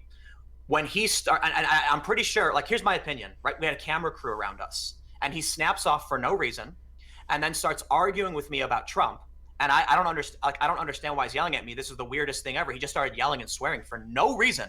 He was having a calm and peaceful discussion with a smile on his face, and I started talking to him, and then he just went off. And then he started saying that I was a right winger, Trump supporter, and then somehow he roped me in and talking about violence. And I was like, "Oh, you're mad because I've called out left wing violence, that I'm right wing now." And then he starts going off about Charlottesville, and I just stopped. I'm like, "Dude, I don't even disagree with you in that. Like, I like what you do. I'm just don't want my name in your videos." And then, like, seriously, we had maybe 12 people around us, and people are filming and recording. And so then he was like, yeah, okay, whatever. And then he points some woman. But here's where it gets crazy. The BBC crew that filmed it said to me, "Listen," they interviewed me afterwards and then said, "Listen, we need to give Cenk the right of I forgot what it's called, but the right to respond to everything you said." And I was like, "Yeah, but of course, by all means, I'm sure he has a point of view." And when they went to the room to talk to him, I was told after the fact that they kicked the producers out. I was told not only did they say no, but they kicked them out of the room. So are you saying that Cenk's becoming a diva? I think that I don't know what's going on, man, but I can sit here and talk all day about why I was always on the side of the left. The easiest thing is the progressive tax versus the flat tax, right? It's a very obvious divide between the left and the right. I don't like the tax cuts. I believe in social programs. I can explain a progressive tax, why I believe these certain things. Even like watching David Pakman, I feel like David Pakman's gone off the reservation. I don't get it. David Pakman, I watch him quite a lot. Watch his stuff. Yeah, I watch him quite a lot, and I still do. And you're right. Him and Carl Kalinske, and I mean Sam Cedar's always been deep in the mire, so I don't think about him. But him and Carl Kalinske have always been like a lot more moderate, and recently they've pulled hard to the left, so they've become very. He refuses to talk to you, doesn't he? Yeah, he refuses to talk to you now. Yeah, and it's weird because I like Kyle a lot, and I same with David though. I like both Kyle and David on a personal level, and I respect their work as well. And the thing is, it's not that they're spreading fake news. It's just that their interpretation of things, I think, is unreasonable because of the increasing partisan bias. And I think then, and it's not unique to them or anything. I think they're just part of the symptom of the divide between the left and the right growing in the US. You know. Yeah, Jimmy, but before we move on though, the important thing to point out is what happened with Cenk with the Justice Democrats when they found out all that stuff he wrote when he was younger, and they completely screwed him out of the Justice Democrats. Yeah, it was totally unjust. Totally unjust. I spoke in his defense. That's got to have a massive change in the way he does about things. Yeah, he's now got to commit to the SJW agenda. But the thing is, I made a fucking video going, Cenk, you did nothing wrong, you know? Fucking hell, Cenk. Yeah, and you actually hope he will change, and I pointed, no, he wouldn't change, let him get fucked. I like to see the best in people. By the way, Jimmy Dore, the Viper, the spitting llama, he's the only alpha leftist left, like the only reasonable person on the left. I know. I listened to Lou Levi's video on Jimmy, and Jesus Christ, Jimmy's fucking savage when he's not being ridiculous. Yeah. Jesus. There's a saying, I think it came from Andrew Breitbart. I don't know for sure, but it was something like, everybody on the left, they look over to the right and they see fire, and they're scared. And what they don't realize is that all you have to do is jump through it, and on the other side is freedom. It's something like that. And you look at what happened with Megyn Kelly, who literally did nothing wrong. You look at Michael Avenatti, who's now embracing identity politics because of comments he made to Time Magazine. They don't get it. They don't understand. They just double down into us. Like, these people hate them. There's no apologizing. Cenk is not they don't like him. He did something wrong. They would love to burn him. They've already done it. He's desperately trying to hang on. They already did it with the Justice Democrats. I mean, that was exactly what they did. It was, here's something from like 16 years ago that you disavowed 12 years ago and deleted and made videos and, you know, public statements saying you disavow all of this. And then they just drag it up so they can get rid of him from the Board of Justice Democrats. And Kyle as well. And that's the one that really pissed me off, because Kyle did absolutely nothing fucking wrong. You know, I don't care if we have a political disagreement about something. To it, instead of learning and being rational, reasonable people and saying, listen, here's what I thought Cenk was going to say to me. I said this in my video. I thought he was going to be like, hey, Tim, man, you know, how's it been? Look, I don't know what you've been doing, but people are saying you're a Trump supporter or something. Like, yeah, I think we should sit down. I would have been like, hey, Cenk, yeah, let's have a conversation. Yeah. He shook my hand, you know, a year ago. But these people are so desperate to cling to what is going on. Look, man, I have no problem saying, listen, my politics are liberal, but I have no problem saying, you know, I'm gonna avoid swearing, but screw off to people who point the finger at me for no reason. Yeah. I don't care, dude. I'll go live in the woods if you want to. Like, I got nothing, right? You wanna excise me and kick me out of the party? I got no problem camping for the rest of my life. So I will tell you to screw off before I bend the knee. Oh, dude, I know exactly what this is, right? What it is, it's not that you're a Trump supporter, so you're not a Trump hater. Exactly. That's actually, I even kind of am. No. I don't mean someone who doesn't like Trump. I mean a hater. You know, an irrational, you know, pathological. Every single thing they just can't. You know, if Trump does something good, you're going to say, "Oh, Trump did something that was good." You won't say, "I like Trump." You'll just acknowledge the objective reality that Trump achieved something positive. You know. Exactly. When Cenk can't even trust the people that were originally on his side and all that sort of stuff, why is he going to take a chance with somebody like you that's a moderate? Why is that going to happen? He's just, why bother? Why take that risk? I think he's just committed to the leftist tribalism at the moment. I think all of them are like Bill Maher and all those types. I think they're all committed to the tribalism of the left, and they can't get out of it. And undoubtedly, people like Cesar Sayoc are the tribalism of the right, and they can't get out of that either. You know, it's undoubtedly going to be, you know, happening on both sides. So is it really the tribalism of the right? Because on the left you have Hillary Clinton, Maxine Waters asking for violence, and you know, dog whistling for people. No, but I'm not saying they're asking for violence. I'm just saying that it's tribal. The emotional nature of what they're doing is whipping them up. It's not that they're calling for violence or anything. Right. I think it's important to clarify, because I say that every time I bring it up. Maxine Waters in no way called for violence. Here's my thing. She called for harassment, in her own words. I wouldn't even call it that. She unironically used the term harassment. I put it in the video today. There you go. Yeah, got a video of her saying harass them. The left is gonna say, listen, she's calling for protest and you're legally allowed to. And I'll say, okay, but you also need to recognize that when Maxine Waters said, if you see his cabinet in a restaurant, you push back on them, form a crowd. And then a couple weeks later, there was a GOP candidate sitting at a high top in a restaurant, and a guy walked up to him, punched him in the head. Concussion. Is that Maxine Waters' fault? No. but the rhetoric is escalating. And when you tell people to push back on them in a restaurant and then someone gets clocked and gets a concussion, like, we got to chill out. And that goes for Trump too, right? He's making a joke about body slamming a reporter. He's not innocent here, right? Everyone's got to chill out a little bit. Although I don't think he's as bad as the left has been. Yeah, well, Trump has had his moments. This is exactly like, to address the comments or some of the comments that were left on my video. Only a couple of the lefty types, but like, they were like, you never said that Trump shouldn't do stuff. It's like, dude, of course I do. Trump shouldn't be like, laughing at that. But I agree with you that the left is way more aggressive at the moment. And Hillary Clinton going like, we can't be civil with you people. It's like, what are you doing? And this is what bothers me about Cenk telling me when I said, I'll call it the left, so you're going to call me a right winger. He says when a woman died in Charlottesville, and my response is, we literally had an escalation so extreme, a woman died in Charlottesville, and Hillary Clinton is still saying we should be uncivil. Yeah. You think that would be irresponsible, but they don't care. They don't want to call that out. Nope. And that's the problem. I'll call out anybody. I don't. Yeah. I mean, you almost cursed. Tim, what did you think of Trump's response cursed. to this whole thing? What did you think of Trump's response to it? I thought it was, and I'm not saying this in a to be disrespectful. I thought it was rather generic. I thought it, and what I mean by that is, it's exactly what you'd expect a president to say. Yeah, totally agree. I didn't think it was extraordinary. I didn't think it was negative. I thought it was your typical political presidential response, which is in a sense a good thing. Yeah. But now CNN's like, oh, Trump's rhetoric, they hate CNN, and it's like, listen, that far with Maxine Waters, and I know a lot of people on the right would. I would just say, for everybody who's calling for incivility in any regard, or laughing or joking about violence, we need to tone things down. Even if you think it's not your fault, you should probably be like, okay, guys, like, seriously. But here's the thing. Trump literally did that. He said, from both sides, political violence has no place in our country.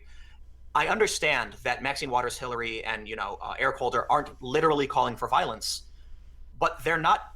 They're close enough. Yeah. And it's like, where's the people on the left saying the violence has been bad? No, they've been screaming punch a Nazi nonstop for years. I'm sick of the glowing coverage of Antifa. I'm fucking sick of it. I thought when they were declared a terrorist group, people would start sympathizing with them because it would be called like terrorist sympathizers. But no, like Andrew Cuomo on CNN said, what they're doing is illegal, right? They punch reporters. Of course it's illegal. But from a moral perspective, isn't punching a Nazi a moral good? Don't you need to know? And then CNN goes and copyright strikes videos of people uploading that shit up because they probably realize just how bad it sounds. Did you guys, I not to keep talking about myself, but I put out a tweet where here's what happened. After Cenk yelled at me, I was feeling all like negative. And so I tweeted, it feels like the modern left is pushing me away. I'm a social liberal. Republicans don't share my values. Who do I vote for? And I got 2,500 responses. 99% of the conservatives were like, Tim, what do we disagree on? Let's talk about it.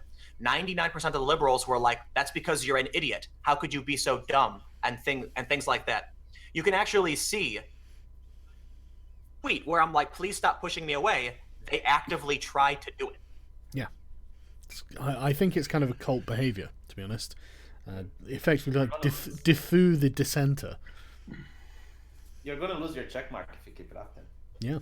I don't think so. Look, as long as everyone keeps telling me that, careful, they're coming for you. I'm like, are you kidding me, dude? Like, Lauren Southern and Mike Cernovich have check marks, right? Hit me up when they start excising the actual conservatives and alternative conservative types, Bitch, you're more dangerous to them because you actually make sense. Like, people like Lauren Southern can be dismissed because, like, oh, look at her, she's blah, blah, blah. It's a lot more difficult to get rid of you. Because you make sense. I don't look, honestly, I've had conversations with Google and YouTube, and they don't mind. I'll say this straight up. There are some channels that are at risk. It's not Sargon. Your channel, in my opinion, based on what I know from Google, your channel is in no way at risk at all. Well, thanks. Nor is mine. Yours not either. Steven Crowder is not. So get rid of V. I said kick V. Sorry. Like this. If you can look at the algorithm, what your related channels are, and actually let me look at what yours are for the Thinkery, Sargon, and I'll tell you based on what I've been told. So the Thinkery actually might be at risk a little bit. Oh Jesus! Because your related channels are Black Pigeon, Stefan, and my second channel, but thing is, they're just desperately trying. They want everybody to be mainstream. So they're like, we don't care if you're anti-progressive. We don't care if you hate feminists. Just be at least as mainstream as someone like Candace Owens or Charlie Kirk, right? What does that mean? They're inflammatory to an extent, right? You know, Candace Owens makes statements about the reservation and black families, but that's mainstream. You know, that's Trump's talking about it, and that means that YouTube has plausible deniability to these smear campaigns when they can be like, look, the people we have on YouTube aren't even as extreme as the mainstream conservatives. Yeah, right? it's not gas the Jews, race war now. Exactly, but not only that, it's the people screaming that what's a good example, like that fluoride calcifies your third eye, and the government is secretly putting fluoride in your milk. Yeah. Like the more they want to keep, like Mark Dice is in trouble, right? Oh really? Poor old Mark. That, Millennial woes, I guess. Like the. Oh, absolutely. Yeah. Mark Well, Dice what do they has. think about live streaming? Like, especially since the alternative influence network came on. What do they think about people just live streaming with each other? Well, I don't know, but apparently they're trying YouTube's. There's like some article from the Guardian. Keemstar tweeted about it, that they'll divert super chats, which is yeah. that. I mean, how is that legal? it's not legal. No, I think if you read their TOS, they probably mentioned that. Well, they'll have to change it. I don't think there's any mention of that in there now. So if they start doing it now, yeah, that's not a thing. Right. Yeah. Hey, Arch. YouTuber Law talked about it. He said they would have to change their terms of service before they do it. So anything they do now, it's not. But not only that, I would argue, I'm not a lawyer. YouTuber Law would know better than me. But I'd actually say, even if they update the TOS, Super Chat, you probably still have a case against them. But he mentions, even if they are stealing money, like how long will it take till there's actually damages to sue for? Because $5-10 is not going to be enough for a lawsuit. Yeah, but Streamlabs is going to gain a huge influx of transactions if people are like, oh, so I send this super chat to YouTube, YouTube takes a cut and it can get to a donation, or I can just send it to Streamlabs and it goes right to the content creator. Like, fundamentally, when you give somebody a super chat, it's, I want to give money to this creator so that I can have a comment on their channel. How the fuck? Like, you're already taking a cut in that, but how do you do that and then go, we're not going to give that money to the creator and we're going to give it to somebody else because we've deemed that it's not okay? Yeah, who the fuck do you choose as the someone else? When fundamentally, the point of the super chat is you are giving money to the fucking creator. Like, Right. Surely if they deemed it unacceptable, they would just give you the money back. On that note, I am going to read some super chats because I haven't read any in a while. You mess with the buffalo, you get the horns. Tim, you should have learned your lesson. Keep up the good work, friends. Thanks, Reginald McIntosh. Fucking hell, man. The bombs in the caravan will fail to close the gap for the Democrats pre-election, so we should watch for a mass shooting soon. Cynical, but not outside of the realm's possibility. Great stream, girls. Thank you. Sunshine Sean.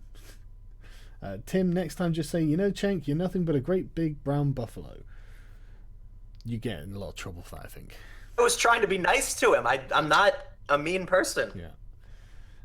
It turns out the purpose of the caravan is to protect the women from the 80% rape chance from the cartel smugglers. I believe that 80% rape is correct. 80% of them are raped, not there is an 80% chance. But, I mean, it's entirely possible that is the purpose of the caravan. But it was organised by a specific organisation that is Soros-funded. Pool is a poor man's Molly. I don't even know who Molly is. Merc. Finally, thank God you're here, Merc, to give us the real news. We didn't know this, right? All evidence points to a coordinated, radical, underground First Nations operation. Probably retribution for the Keystone Pipeline protest failures. Now, that is a conspiracy theory I can get behind. Oh, fucking milk. That's a good comment, Merc. That's funny. Tim stared down the buffalo. What is your Discord and hashtag memes be dreams? There's a link on my Patreon, so you can just you go from there. Twitter is gayer than come on a mustache. Get on Gab.om. Hashtag get on Gab. Oh God, don't even get Arch started or Louis. Oh yeah. Gab is not for free speech. Apparently they banned all Yeah. kind of people Oh, outraged. I was laughing my ass off. We can't have that fucking shit. Thank you very much. That is bigoted. and sexist and probably racist because Japanese. But you know what's funny? You can have Lolicon on Twitter right now. Like, you can go on Twitter and you will Dankula's Twitter is a fucking war zone because he's always been very anti-fucking Lolicon shit, and he's I went on his server the other day and I saw a picture of like a shit-covered vagina, and it's just in the general chat, and I was like, "Yep, this is Dankula server," but he's like, "No, Lolicon. That is the line." The man has standards, I guess.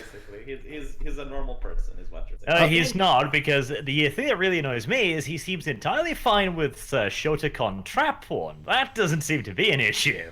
What is that? I don't even know what. That's little boys rather than little girls. Wait.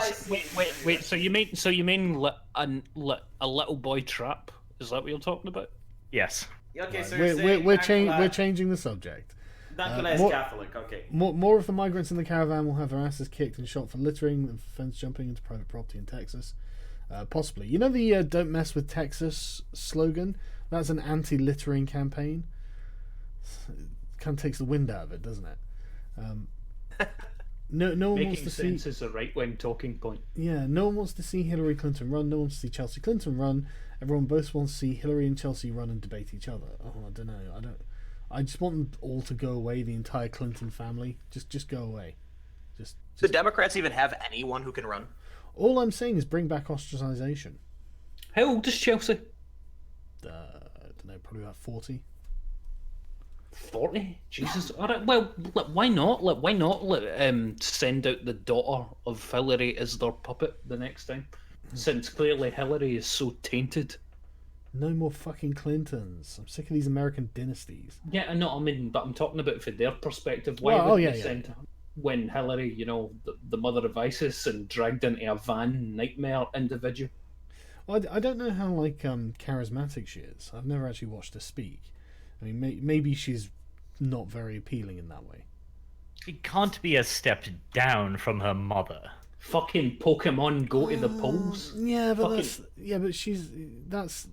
that's not what people are voting for Hillary for. They're voting for Hillary because of her service in the actual government and her I mean, I'm not saying I like what she's done, but they think of her as respectable and competent, and there's definitely no doubting that she's competent.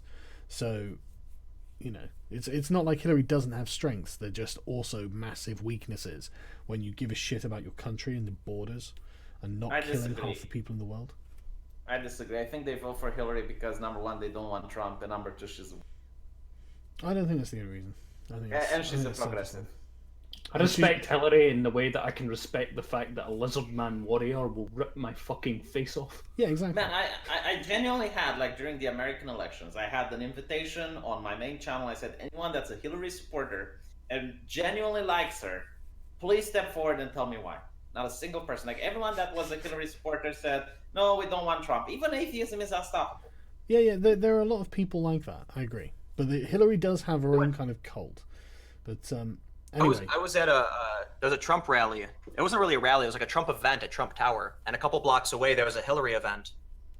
And so I was there with a couple journalists. We went to the Trump event. Huge crowds. It wasn't super big because it's a tight space in the Trump Tower.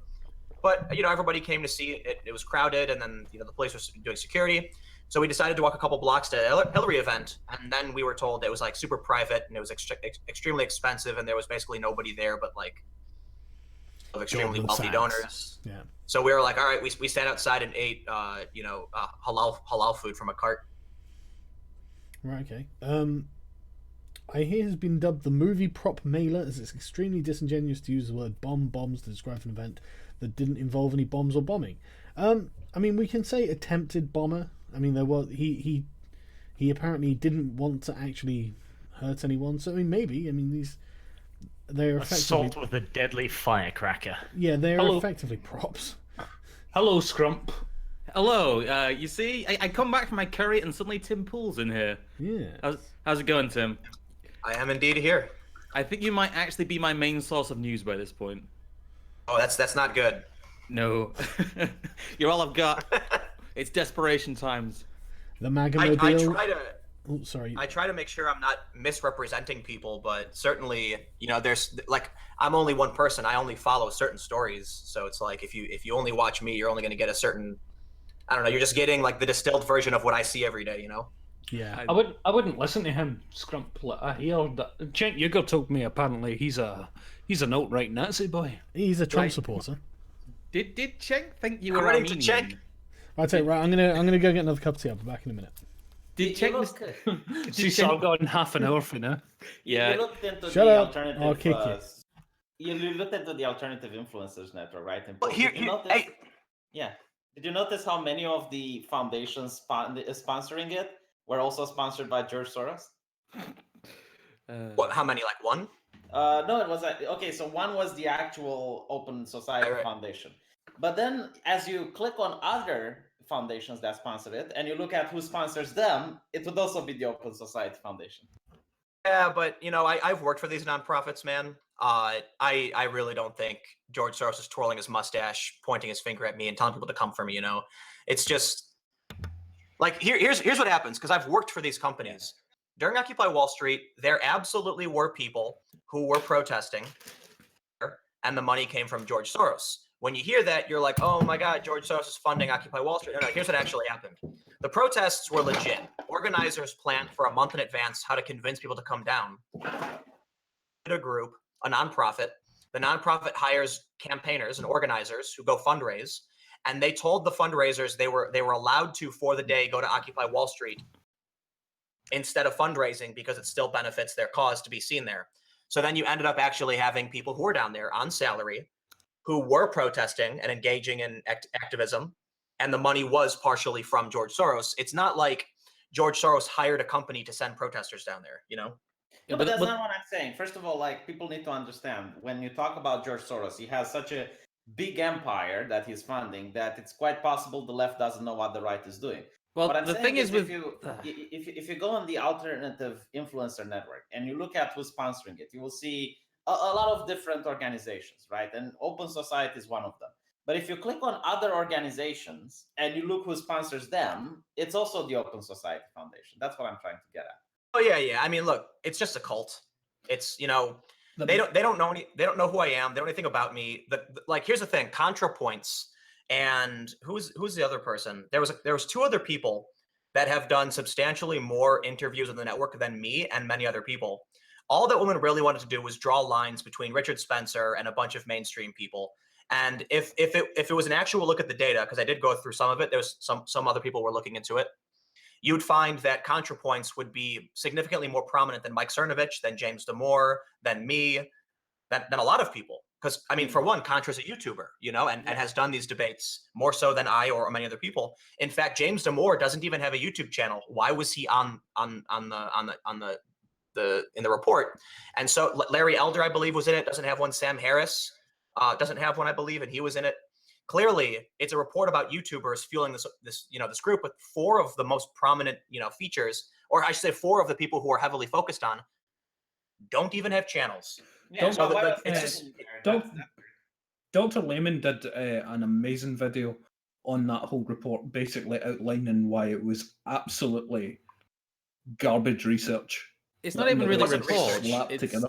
It's not even really a report. It's an op-ed. It doesn't even have a thesis. It doesn't even have a proper preface to it. Yeah, that's what I'm saying. Like, he did that and fucking just outlined why it was just nonsense. I found some of the coverage of that a little bit disappointing because not many people really read the report and really looked at it properly. They looked more at the coverage of the report, which is what the media was wanting you to do. They looked at the image. That was it. They looked at the fucking spider web of people connected together. That's all they did.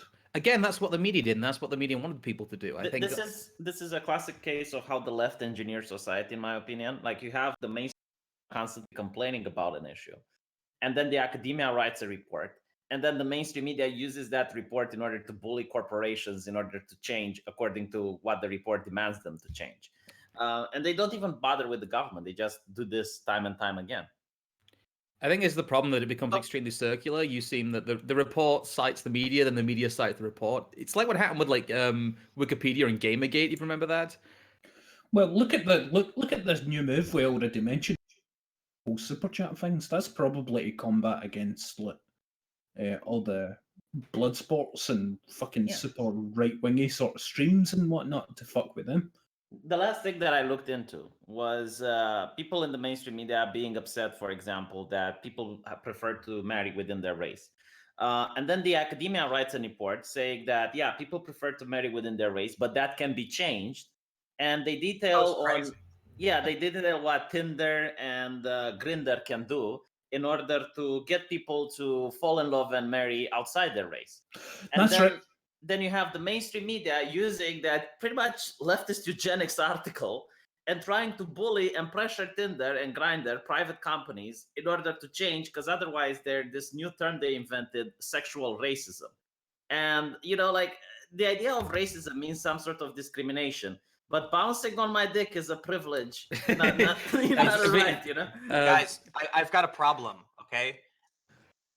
Internally, I agree. People like to date within their race. I'm having a hard time finding mixed race white Asian people to have a family with. What do I do? Well, you can pressure Tinder to change their algorithms. That's what you can do. I think Tinder should only show me happas. End of story. Yeah, but that's what I recall reading about that. That's what they're trying to do. Is it that they're already doing that, where they try and push you towards other races and stuff like that, or is that what they're trying to make happen? What are you guys talking about? I mean, it was there was an article that said people prefer to date within their race, but that can be changed.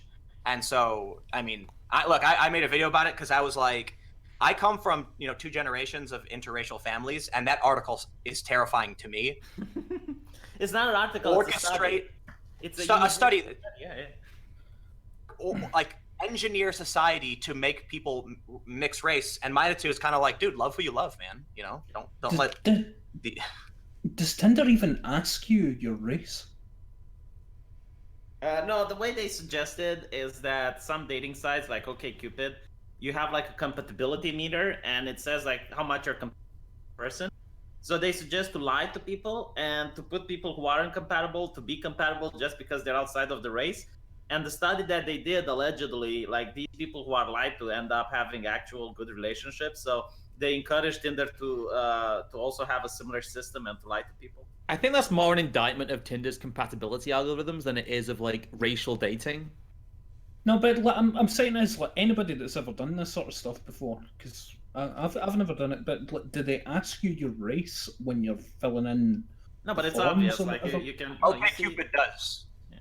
Oh, really? You see and here's the. I'm talking about if they did an algorithm for that. I'm talking about like, what they're going to do. They're going to scan for how much melanin you have or whatever. Yeah, but you can actually have an AI that will tell you if a person is black or not. Like, isn't this like an episode of Black Mirror? Speaking of black, Yeah, but I'm talking about it would be.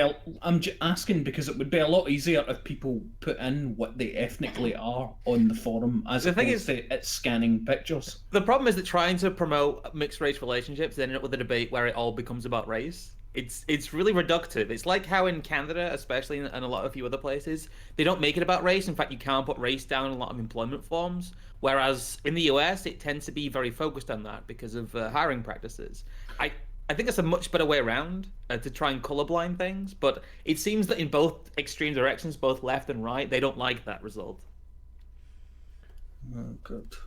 Well, I'm looking forward to when they put the race on every forum thing, just so they know how to set you up just right. Oh, just God. What? Wait, okay. or other. Okay, let's talk about something else. Jesus. Hey, wait, guys! I got a story. I got a story. Okay. Bring us the hot deets. Vox.com. Advocating for the mass medication of the U.S. population by putting antidepressants in our tap water. Jesus Christ! Oh my God! I want to read that. Holy shit! Somewhere Alex Jones is foaming at the mouth. I'm not done. I was about to say that. But wait. They actually this article claims fluoridation, and they say the people who opposed fluoridation were far right and the Ku Klux Klan or whatever. The story is how our drinking water could help prevent suicide. My God, this is literally a propaganda piece saying basically if you don't want antidepressants in your water, you are far right, and we are trying to prevent suicide. But what about the people who have? What about the people who have contraindication to drinking? To taking antidepressant. It's specifically lithium. They're saying they want to put lithium because lithium. Right. And fucking Christ. Wait.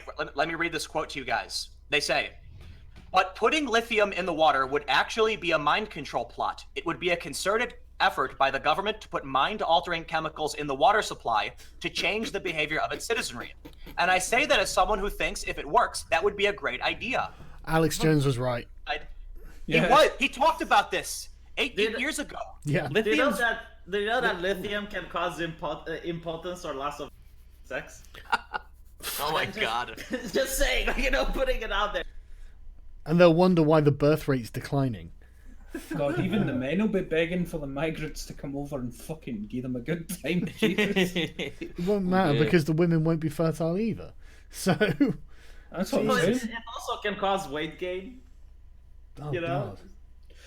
Isn't mental health medication is like when you have like full-on depression and stuff like that? It's a problem with your brain chemistry, so they need to give you a specific medication that fits your case. There's no one size. No. I think there are specific different prescriptions that are general.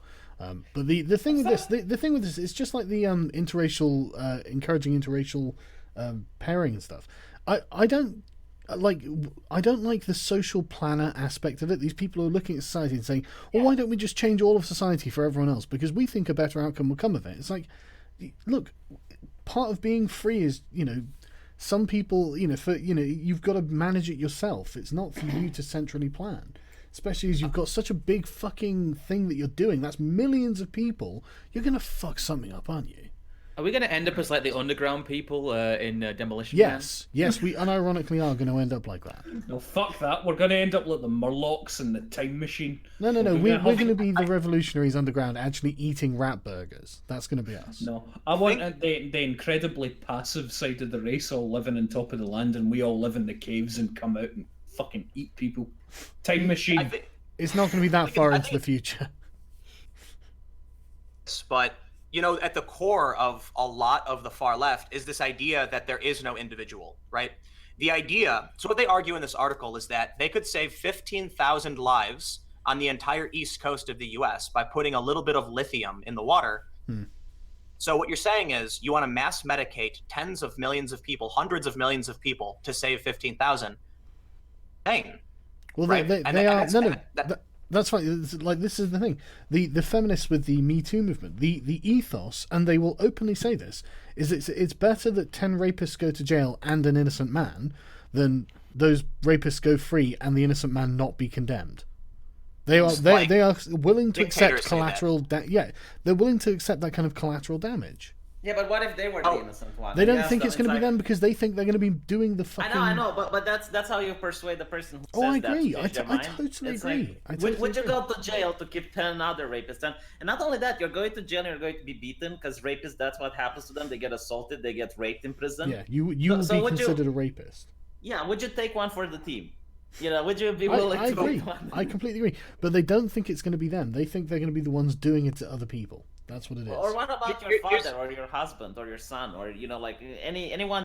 Yeah, I agree, dude. I completely agree. It's the reason I don't subscribe to that doctrine. Here's something that I read something interesting. I've used it in a couple of videos recently. Is that the left can only recognize 2 out of 5 moral foundations, where conservatives can recognize all 5. You read The Righteous Mind by Jonathan. Is it The Righteous Mind? Yeah, it's The Righteous Mind by Jonathan Haidt, isn't it? It was actually not his book. It was an article about his findings. But there's an interesting thing too from Quillette. They said when they asked conservatives to try and solve a problem from a progressive point of view, they could accurately do it. But when they asked progressives to solve a problem from a conservative point of view, they couldn't because they couldn't put themselves in the shoes of a conservative. Yeah. What are the foundations, by the way? That's what I'm saying. Outline them, please, Tim.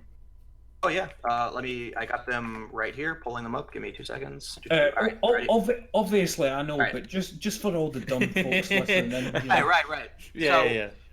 There is care/harm, reciprocity, loyalty/betrayal, authority and subversion, sanctity and degradation. And liberals tend to only recognize and subversion and fairness. Ooh. Essentially, what Jonathan Haidt this article is about Jonathan Haidt's research, but what they claim is that you've basically got these two extremes where the left can't recognize the importance of order and law, and why there are things that we need to maintain to make sure everyone gets a fair shot. So they're overwhelmingly like, why can't we just let this migrant caravan in the country? It would just be fine.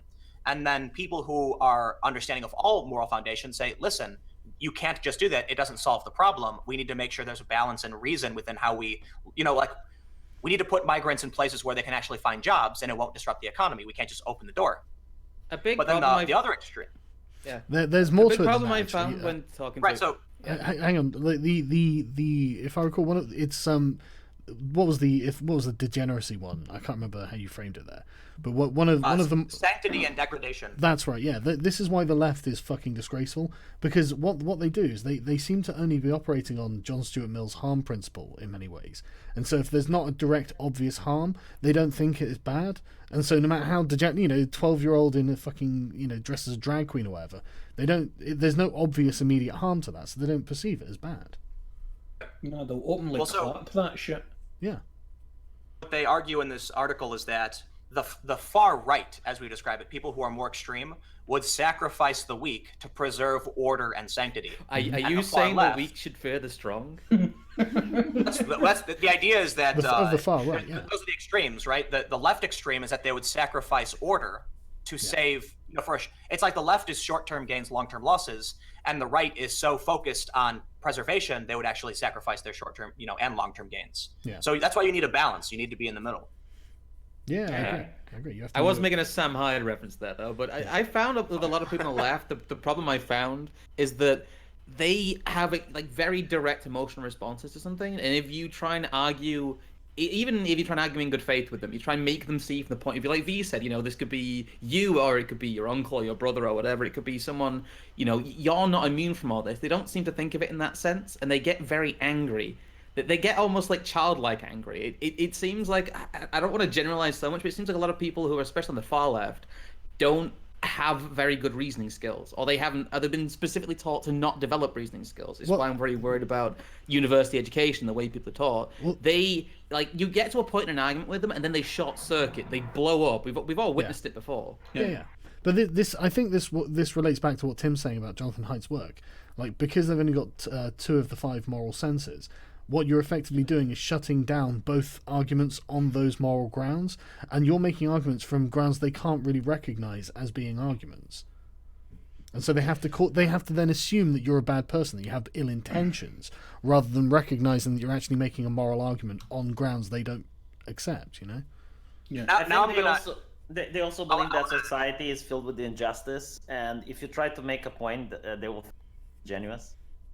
Now I want to go after. So here, I see that there's several different tiers of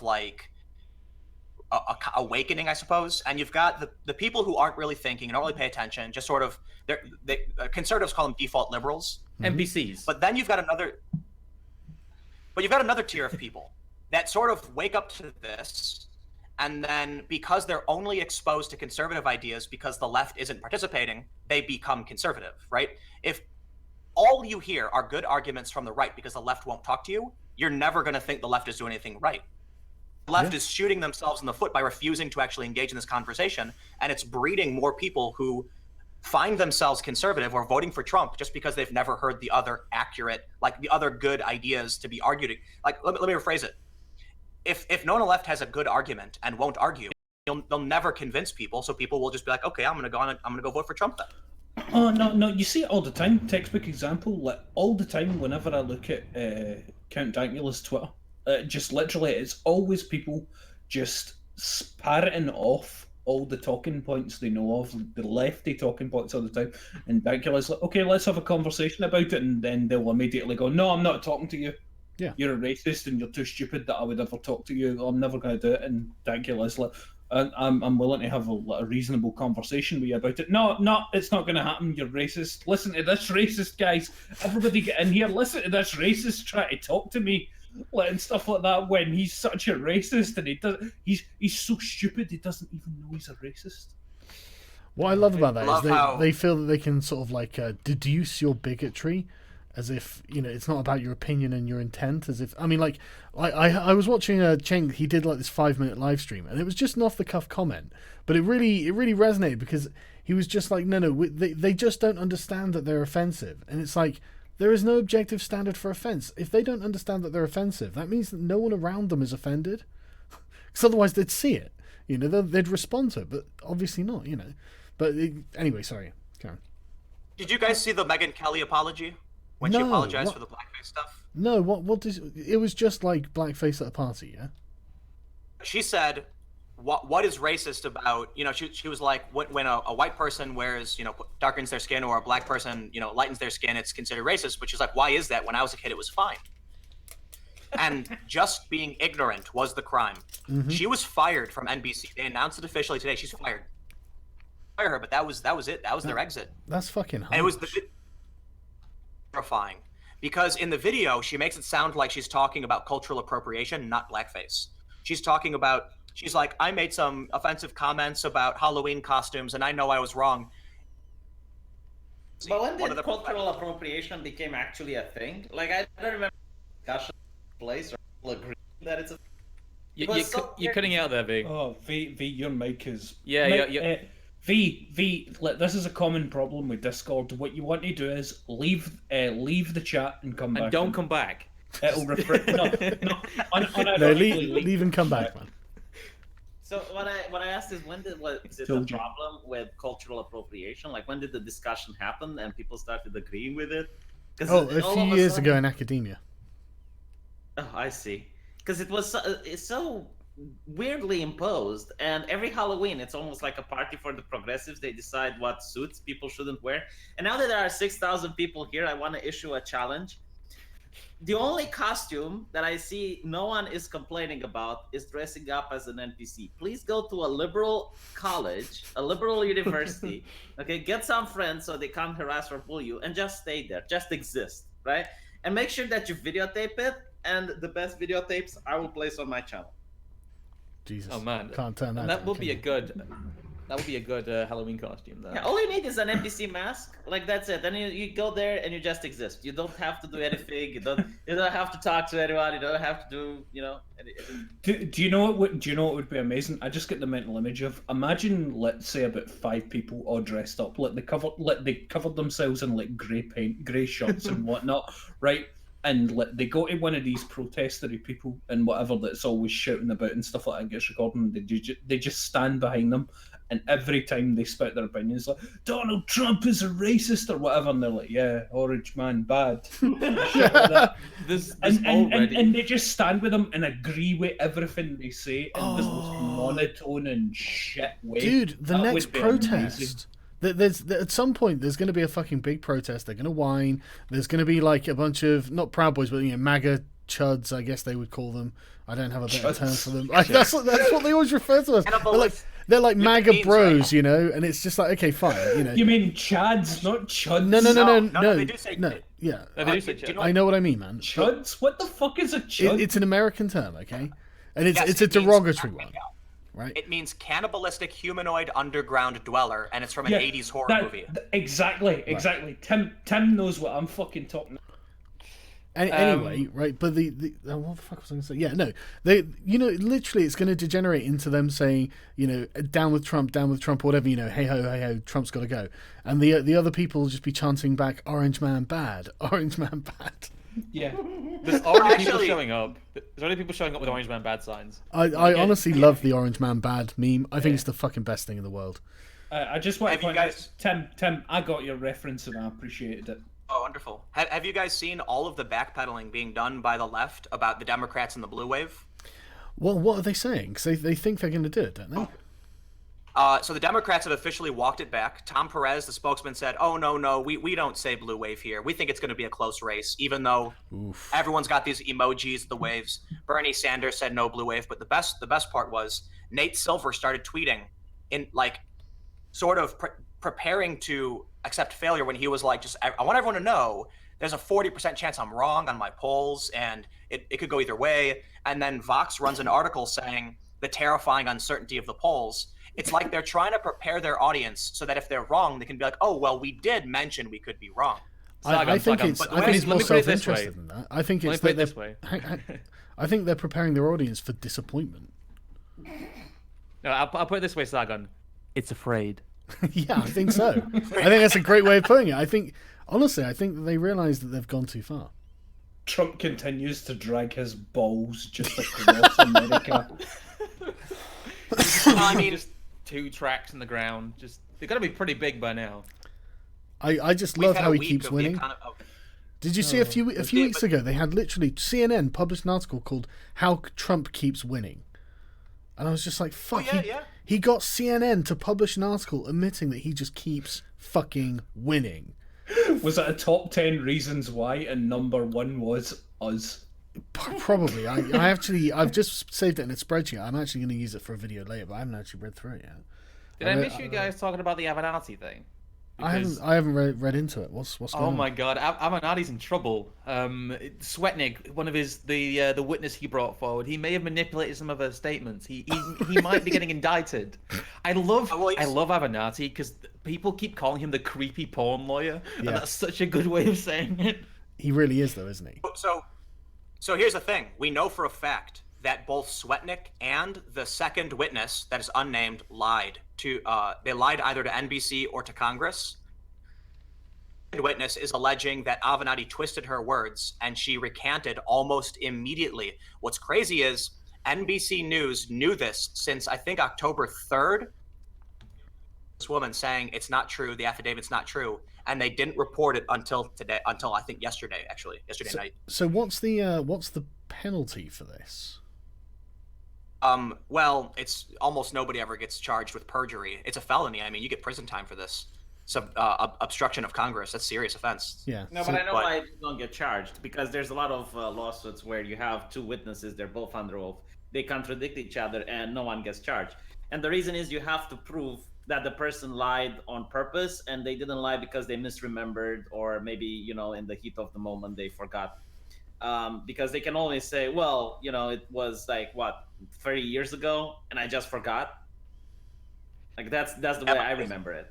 And this one's different because this is apparently Michael Avenatti tried obstructing NBC News reporting. NBC News contacted the second witness, and she recanted.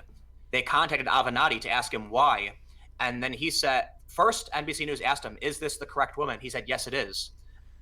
Then when they said she recanted, he says, "Well, how about this on background? It's not the same woman. What will you do with that?" Oof. Yes, that's serious. And so that is for here's the crazy thing. Chuck Grassley referred Avenatti to the FBI and the Department of Justice and Sweatnik based off of the fact that Sweatnik gave an interview and walked her claims back. And even CNN said she walked her claims back, which means she lied in one of these circumstances. After the news broke of the referral to the DOJ and the FBI, NBC News then reported they could corroborate the second witness recanted and Avenatti might be lying. Fucking hell. Boom. Well, it was always going to be the case if he got confirmed to the Supreme Court that this was going to backfire on them royally. It was a massive Hail Mary to try and get him blocked. Kavanaugh was that was their big thing for the midterms, I think, and they failed hard. And I think honestly that's one of the main reasons that the blue wave is crashing, as it were. I think a lot of people have got very, very woke, as it were, to some of the Democrats' antics with this, especially on the Me Too front. One of the things I find really interesting about this is using the term Hail Mary is a really great phrase, because I can't think of a better way of describing the kind of the attitude, the ethos that seems to be coming from them. They seem fucking desperate, like everything is about to slip away. Everything they've worked for their whole lives, is about to slip away, and it's like there are going to be other presidents after Trump. You guys realize that, don't you? And I'm really perplexed by the attitude, and I honestly think that they think that they're about to turn America red for at least a generation, and honestly, they probably are. They're losing the Overton window. That's why they're panicking. Because even if the Republicans dominate in the midterm right now, that means the Democrats were wrong to pull left and will have to pull back to the center, and that's why they're freaking out. Yeah, but their entire moral compass is built on far left ideology. So because, and obviously, it's going to undoubtedly come back to the tastes, I'm sure. But they're going to have to change their entire moral framework. That's an incredibly difficult thing to do. That's like asking someone who's who believes in one god to start believing in a pantheon. You know, it's so radically different. It's not just that. Sorry, go on, Sam. I'll say that's going to cause a mental breakdown. That's literally what causes people to have panic attacks. Yeah, it is. It's more than that. They're going to have to admit that they were wrong. Look at the reaction since the election. There was a small amount of like shock. There was this pause where they're completely shattered. But after that, they got together. It was the Russians. We didn't fail. It was the Russians. I was just like, oh, when I first heard that, because they had a moment when Trump was elected to maybe learn a lesson. Yeah, just own it. They had this opportunity. Can I ask something? Yes. Go ahead. Done with the Russia investigation now, because like no one's talking about it at all. Yeah. Like it's done. anyone. It's done. It was always bollocks, and they know it. Yeah, because now we're hearing stories saying the Mueller is preparing to release his findings, prepared to be disappointed. So everyone just stopped talking about it. Yeah, prepared to see that every front on which the Democrats are fighting completely collapsing on themselves. I mean, the degeneration of the just internal demolition of the Democrats is going to be a horrific thing to watch. Tim, you know your stuff. What is the biggest overarching narrative that's going to replace the Russia stuff, do you think? Oh, man. Well, what we're already seeing is wow, God, there's really nothing. It's the violence. You know, everyone's pointing the finger about violence, but Trump owns the narrative. He definitely does. Like, I got to say, a lot of the times when we talked about Russia, it's because Trump was tweeting about it for no reason randomly, and I have to assume it's on purpose, right? Yeah. So you can say it's bullshit, but when Trump tweets at 3 a.m, the Russia investigation is a witch hunt, he starts the news cycle on purpose. And here's my guess. The caravan's not going to be here for weeks, right? Yeah. But the media then goes nuts. What aren't they talking about? Well, they stopped talking about Russia. So it's like Trump just dangles a string in front of the media, and they turn around and they're like, you know what I think it is? I think Trump's protecting the heads of industry right now. He's trying to make sure the economy goes the way he wants.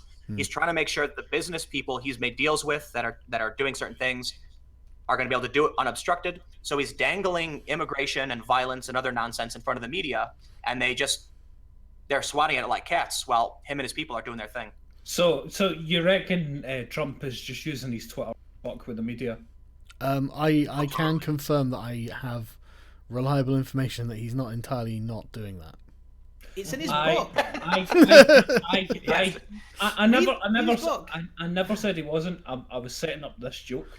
I cannot wait for the day that one day we all just wake up one morning and it just says from President of the United States, the needs of the many. Let me finish. The needs of the many outweigh the needs of the Jew. And then the world catches fire. No, Trump's not anti-Jewish. So what you're basically saying he loves Israel. Is that Trump is feeding the trolls, talking about his suits, so that the news cycle goes about that? That's what I mean. It's just bants to just inflame the media. But let me ask you guys something, right? Trump has successfully branded all of his opponents. Lion Ted, Little Marco, Pocahontas, creepy porn lawyer. Is there a brand for Trump? Well, isn't it beautiful? Orange Man bad. Orange Man bad. But Orange Man was made up by people who like Trump as a joke. Yeah. It's not. Well, Cheeto Fuhrer and stuff like that. But that wasn't. But even Cheeto President is not a powerful meme that's recognized by. No, it's ridiculous. Lion Ted. Everybody knows Lion Ted. Pocahontas. No. Now, like Trump rebranded him. He's beautiful Ted now. Did you not see that? Trump refers to Ted Cruz now as beautiful Ted. Oh yeah, that's right. Yep. See? Wow. He knows disgusting Kasich. Fucking Trump defines who you are. That'll never stop. And that's why the Democrats can't beat him. Here's what I tell people with Elizabeth Warren doing this DNA test. Here's my analogy.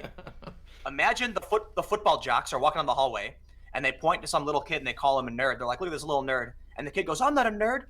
A week later, the kid runs up to everybody, goes, guys, look, and he shows them a football. See, I have a football. And then they turn around like, are you serious, dude? Like, did you seriously just go buy a football to prove you're not a nerd? Like, Pocahontas doing this only proves that she's some kind of weird loser, like desperately trying to win Trump's. I can put it even shorter than that. Like, imagine being trolled so hard you take a DNA test. Just imagine that. No, but imagine being trolled so hard you prove you're like the whitest person to have ever lived. Like, that was the thing. Less than 0.9 or something. It's like, it's such a ridiculously small percentage. It could be 3%. It could be at the highest it's 3. It's at the lowest it's 0. Wow. It's 0.009, I think. Imagine being trolled so hard you do a DNA test. When does Lindsey Graham release his? And then this new bomber guy comes out and he's way more Native American than he will ever be. So basically, Fucking- up until now, Millennial Wolves and this lady, Pocahontas, are the only ones that release their tests in public, like in front of a camera. Pocahontas on Suicide Watch. Ironically, Jesus. she's whiter than he is as well. Imagine so hard that you not only get a DNA test, but you hired a professional production crew, went back home and filmed a mini doc with your family, and hired on a famous Stanford geneticist. Like, Jesus, man. this is so much work. And then the You know- Native American Association, whatever it is, comes out Disavow and says you. we don't want that bitch. That's not even the funny bit. That is not even the funny bit. The funny bit is that she said that Trump should donate money to charity because she was right.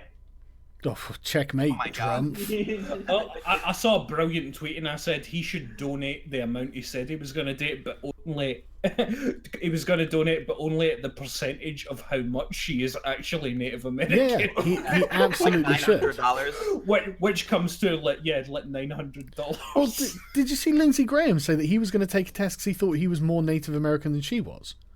I hope he does it. I swear to God. Yeah, what if he does it and it turns out he's not? Yeah, but what if he doesn't? It turns out he is. He doesn't lose anything if he turns out he's not. He doesn't have to release it. But if it turns out that it is, he is. My God, he can literally. It would be so funny to watch him walk into the Congress or something with a fucking headdress on, like this is my native culture. Fuck off, Pocahontas. All that she proved was that she has no idea what's going on because Trump doesn't care if she's actually Native American. Yeah, it doesn't He's just matter. making fun of you. Yeah. It's like, I honestly think she single-handedly cost herself any chance of a nomination with that. not just her, the Democrats are pissed. She hurt them all bad.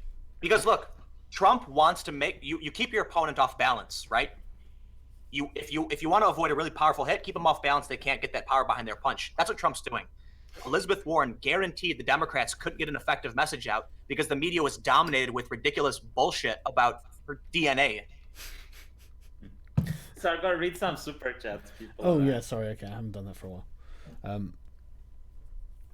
Glad to see Tim here. I find it hard to discuss with my boyfriend some of these topics because he doesn't follow alternative media. He follows CNN, Fox, MSNBC, both left-leaning, him more so.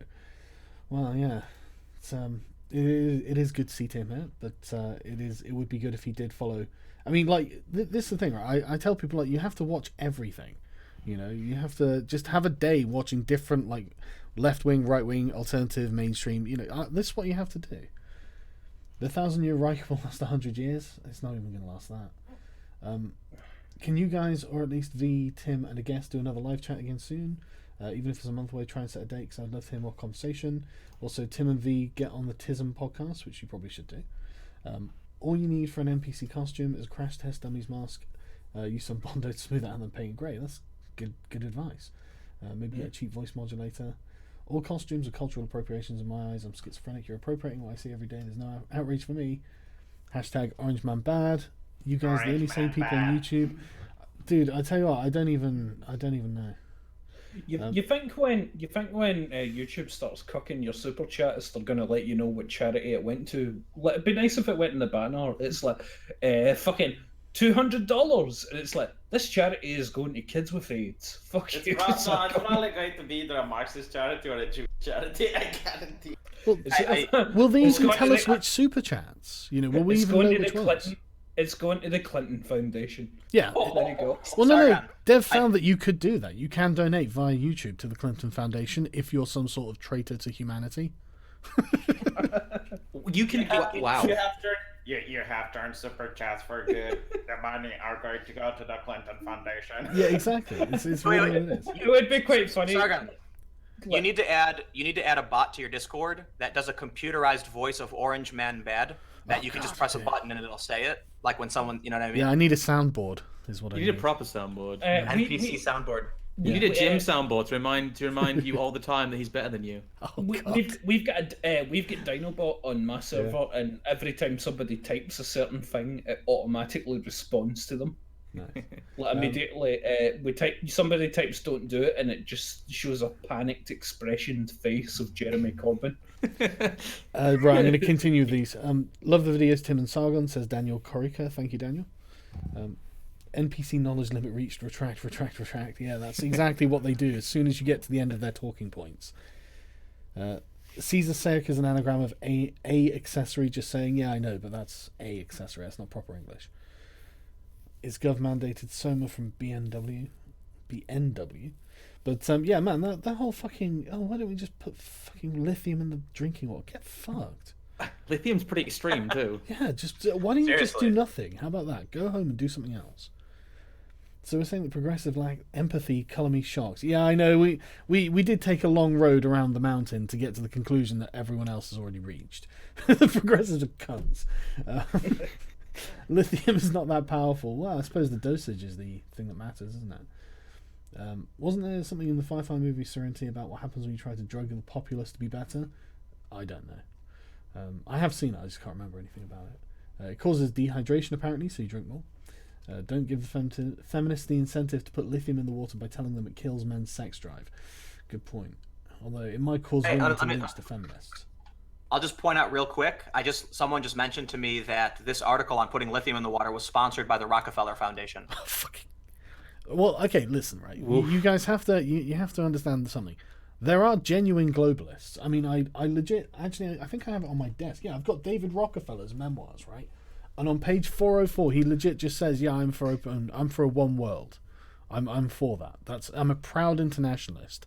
That's how he describes himself. So it's not like this is a secret. Alex Jones isn't wrong. He just sounds crazy. That's the difference. No, hold on. Listen. I'm not against a one world government. I'm against people putting drugs in our drinking water to placate, I think eventually we'll have a one world government. Sure, that's fine. But drugging people en masse, that's a different story. Well, no, I think the idea of a one world government is probably inevitable. I just think it needs to happen naturally. So it becomes it's accountable and sensible. I don't think it can be forced in the same way the EU has been forced. I don't think we'll ever have a one world government personally. Well, that's a very big topic. It is. I do think it's inevitable. We absolutely will. Yeah, I think so. Listen, we're living in a simulation. Everything's fake, and in order for the story to progress to the next arc, where the aliens come and invade Earth, we have to level up, right? So I'm kidding. Are you saying that we live in a society? Yes. I love that Bottom meme. text. I love that meme. We live in a society. That's just the. I love that. No, wait. Well, we've got you here, Tim. Tim, I must ask you a question. Oh God. Simon knows what's about to happen. Yeah, I know what this is. I know this is going on. Tim, what is your opinion on the trap question? I abstain. Oh, come on. You abstain from traps or abstain from the trap question?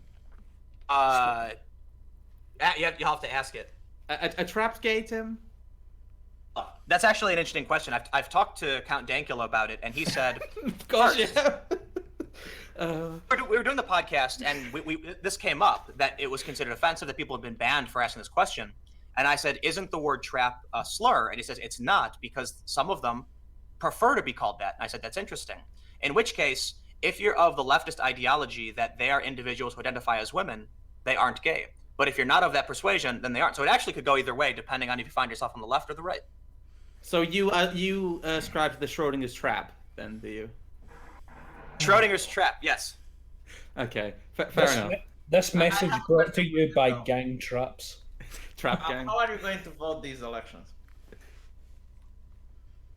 What elections? Well, the midterm. I have my choice between the guy who was accused of banging underage prostitutes or the pharmaceutical exec who was accused of jacking up cancer drugs and then lying to the consumers about the side effects. Jesus. Well, in that case, vote Republican. At least you will send the message to the Kavanaugh Tafel. So here's the thing. When you go to, I'm in Jersey, right? And we've got Bob Menendez and Bob Hugan. When you go to Bob Menendez's issues page, he's got a couple, but one of them just says progressive values and resisting Trump. Wait, you have two guys called Bob? Yeah. Do they Wow, both is have it- resisting Trump in their bios? Holy shit! Is it like that They Futurama don't, show no. when Nixon gets elected? Have you got human whale 1 and human male number 2? Look. Bob Hugan said he's going to call out Trump when Trump does something wrong, but give him credit when he does something right. And I was like, oh, that makes sense. But Bob Menendez is like progressive values and resisting Trump are like his core issues. So if I ask you what you're going to do for me as senator, and you say I'm going to resist Trump, I'm going to be like, look, I have no idea what that means. Yeah, it doesn't. And That's what why. about- I assume he's Democrat, yeah? But yeah. Menendez. Trump thinks clean air is a good idea. Resist Trump. Suffocate. Fuck you. Yeah, but no, but Bob- seriously, Bob- clean air is actually racist. Are you fucking crazy? Oh god. No, I'm not I don't want joking. Donald Trump I'm to not donate. joking. There is a progressive case to say that clean air is racist because overwhelmingly is enjoyed by white people because white people are richer than black people and black people live in inner cities where they don't have clean air. I'm not kidding. I've seen this argument made in articles. No, I know all about it. Climate crisis is a racist crisis. Yes. So basically, you've just confirmed to me that you're a giant racist. Why do you hate black people? So, I'm getting DM now is laughing at me because Dankula beat me to asking him the trap question. Oh my god. Did you guys have a protest in London that was like protesting the airport because it was racist because it contributed to global warming and global warming is racist? Yep. Yeah, that's why I'm racist against them goddamn immigrants coming Oh here. my god, I remember that. Coming The Black- here, breathing our air. The Black But Lives you Matter didn't say protest. The funny part. The funny part is that was a Black Lives Matter protest and white. Yeah. Yeah, like the fucking leader of the group, wasn't she away in some fancy holiday or some shit? Yeah, while all she the white was. people were spread out in the tarmac, like fucking retards. It was amazing. The whole thing was amazing. Yeah, my country is embarrassing. You know, but it's look. I mean, I'm really concerned for the people of both our countries and not even just Canada too, who are going out and protesting and have no idea why. Like, Yep. How pathetic do you need to be to get roped into that stuff? It's not even. It's like I think you're victimized and whatnot. I stand by you. I'm gonna be out there with you. I'm gonna do things with you. No, you're gonna get in a plane and go to some fancy place, and I'm gonna go out in the cold ass tarmac, and I'm gonna lay there with a bunch of other white people. No black people are gonna turn up. Clearly, they have better things to do, but that's the way it should be. Fuck off. Come Black on. people are racist. But by the way, Tim, I don't think you addressed this. What do you think about the YouTube CEO talking about that people in Europe will not be able to upload their videos because of Article 11 and 13? I mean, she's not wrong, is she? Like, the EU is going to cause problems for people to upload because of. Well, yeah, that's absolutely true. Yeah. I don't think her statement has anything to do with it. I think we all knew that was going to happen, and now she's just telling us what we knew for a long time. Hey, guess what? You guys are screwed. The first time I saw that on Twitter, I immediately thought to myself, "This is how Romexit is going to start," because V ain't going to get his YouTube shekels. Well, unironically, I mean, there's already loads of news publications that won't allow you to view their pages if you're in the UK because of Article 11. Oh yeah, it's I like- fucked. And it's not, yeah, but Article 11 hasn't even been brought in yet, and they're already prepared. They're like, because of various EU laws or whatever, blah blah blah, and it's like, Well, great. well, yeah, better to get it sorted now before they start charging you money. Yeah, it's a real fucking pain. in the Listen. ass. I'm being 100% serious when I say this. The EU can, mandate that these other countries bring in migrants, that they can do all of these really bad policy decisions. They can have unelected councils telling people what to do, and you're not going to see a revolt. But I mean this 100%. I am serious. If you ban memes or restrict memes in any way, you will see serious problems for the EU. I kid you not. I agree. Yeah, We're talking about, but it's true. We're talking about what the average person doesn't understand versus you interfering in their daily shenanigans. Yeah. Yeah. That's why Gamergate was a big thing at the time, because you actually interfered in what people do as a hobby. People who wouldn't bother you politically ever and ever, they probably don't even know politics. and all of a sudden they're Okay. noticing shit affecting their Imagine 10,000 angry 15-year-olds storming Parliament and Fortnite dancing. That's what's going to happen. No, your own scrum. A lot Politicians will get dabbed on in the streets. It'll be a bloodbath. There's gonna be videos of like riot cops with batons beating Stop, kids who are stop. doing the You're floss the meme dance. master. Like you're the meme master. Are you saying you're a 15-year-old? No, I'm saying that 15-year-olds value and know memes more than the average person does. Yes. So No, the upcoming generation, like, there's going to be Theresa May just on the ground and people around are just T-posing to assert their dominance. This is the future we chose. I completely disagree. I don't think it's just kids who use the internet. Well, this is the point. Like, basically, this is something I wanted to ask earlier on, and it's quite serious. The fact of the matter is, with all the shit that's happening, more and more people, like, everybody I talk to wants to speak out about it, but obviously they can't because it just endangers their pretty much way of life and whatnot. With more and more stuff happening, is it ever going to come to the boiling point where enough people speak up to actually make any genuine change? Yeah, I think so. Or are they just, or are they just going to roll with the punches? No, I think eventually you'll see people like Kanye West getting elected to office, like Elon Musk, Kanye West. You know. Oh my god. Can you imagine an Elon, I Musk, would Kanye love- West ticket? I would love to see a Kanye West, Elon Musk presidency. Oh my god, imagine. I'd probably vote for that. Yeah, shit would get done, man. West Musk. Yeah, but have you not noticed how 2020. empathetic Kanye West is? It's really adorable. 24. Sorry? I've been 24. watching a lot of Kanye West's interviews and stuff. Yes. And he's really empathetic to the people around him. He understands that they can't understand what he's saying, and he's trying to be nice about how he breaks it. He really is. And it's really, like, adorable to watch, frankly. I can't support the guy, man. Like, he's always sticking out, fucking doing controversial shit. Like, we all remember George Bush doesn't care about black people and whatnot.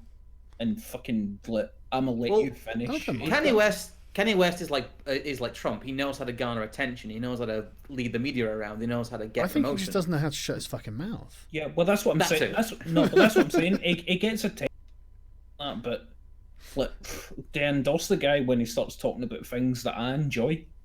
You know? Could you just Yeah, but imagine? this though, isn't things that I enjoy. I think he's right on these points. You know, I think he's genuinely right about, like, individual identity rather than collective identity. And I think that's the defining question of the modern era, really. And it really is the anyways and somewheres, and we have to define this. And Kanye's right on the money there.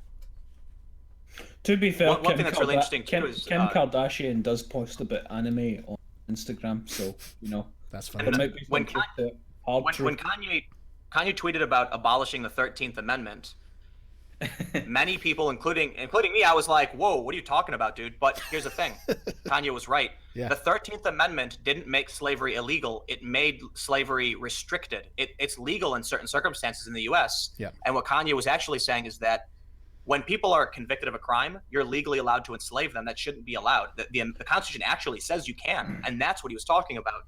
And I was like, "Whoa." I just made an assumption about Kanye. I didn't even actually think about what he was trying to say, and that's a really good point because I'm normally good at trying to, What is the 13th Amendment? Is that the thing where like, prisoners basically... it's the thing that stops you from owning people so hard. But no, but you actually when they're in prison, they can't be forced to labor. No. It says, I'll just read it. Neither slavery nor involuntary servitude, except as punishment for crime, Yeah. whereof the party shall have been duly convicted, shall exist within the U.S. Yeah. And he's right. And That's a loophole. you can't own people unless they've been convicted of a crime. No, you can own people. I do it every day on social media. Oh, fuck you, Scrump. I knew where you were going the moment you opened your fucking mouth, but you rat humanoid. Oh, you dirty fucking haggis nigga. Anyway, I think the best thing. What the fuck? I think the best thing about wrong. that would be just like Elon Musk leaning back in the Oval Office, smoking the biggest comedy blunt. I just Didn't even love the inhale. work he's doing on social media. I can't take my eyes away from it. It's like, Elon, keep going. Just see how far this goes. Just see what happens. He is legitimately going to make anime real. Yeah, just see what happens. It'll just be a laugh. That's it. Elon Musk buys the right to memes. Right, I'm gonna read some more super chats, so please don't send any more now because I want to go and watch another episode of The Handmaid's Tale. I'm trying to catch up on my utopian fantasies. So no, I'm gonna do a video on it because it's kind of ridiculous, but I'm quite enjoying it actually. The series itself is like well told, the story, but it's a silly story. Tim V Song, can you please get together again? This should be a regular thing. I'm sure we can do this again. Did I hear that white milk is racist? Well, what about brown milk? It comes from brown cows, right? Milk's been racist for a while. It was Peter, right? 2 Hispanic guys named Bob running for senator in New Jersey. Yep. Will any of you be covering the walkaway march in DC this weekend? I didn't know there was a walkaway march. Really? Let me just. Anybody know about that? No. What's that about, Tim? Do you know anything? Oh, walk away from that. I had no idea, but that would be tomorrow or Sunday, right? I mean, you got Sarah Palin #walkaway movement to march on Washington Saturday. So Saturday in Washington apparently. Say what time it is? No, I just retweeted on my super secret account. Please no report. Otherwise I'll have to register a new one. Oh, so you're on Twitter then? Well, it's just so I can follow shit, you know. Is V going to announce it again publicly? Yeah, he probably has already. But yeah, no. Just one thing from Sarah Palin. I would like to see any footage. I'd like to talk about it. Before YouTube steals all the super chats, here's some dope. We don't even know which ones YouTube's going to sequester, do we? Like, who knows what you've said wrong? So when Her Majesty Elizabeth II gets woke and sacks the entirety of Parliament, per her royal prerogative. So when is? Well, that's a good question. I would kind of like her to at least raise the issue that, come on, you guys are all acting like absolute She's not. bells. The Queen looks so fucking done and has done for the last decade. Yeah, she's tired of everything. How fucking old is the Queen? 80 something. How long has she been the Queen? One of the nearly like the third longest or something. Like something like 40 years. It's been a while. Jesus Christ. I think. I heard a dog died. Well, probably. She's probably outlived many dogs. To be fair. They probably just replace them when they get too old and she doesn't realise. She's 92, by the way. 92, fucking hell. Apparently Tommy Robinson, I assume it's Tommy Robinson, it says Robinson, raised 300k for suing the UK mainstream media. Good. There are peer-reviewed studies correlating water fluoridation with lower IQ. Yeah, I've seen those too. Conspiracy theory or not, it shouldn't be the government. By the way, Sargon, just to stop you for a second. What's happening with him in Sky News, by the way? Who? Tommy Robinson. Like, didn't you see like the way the Sky News completely took it out of context? Yeah, and he has the recording of it. Yeah, I don't know what's happening. I'm as much in the dark as anyone else, but I'm aware of it. All right, fair enough. I just wondered if anybody knew anything about it.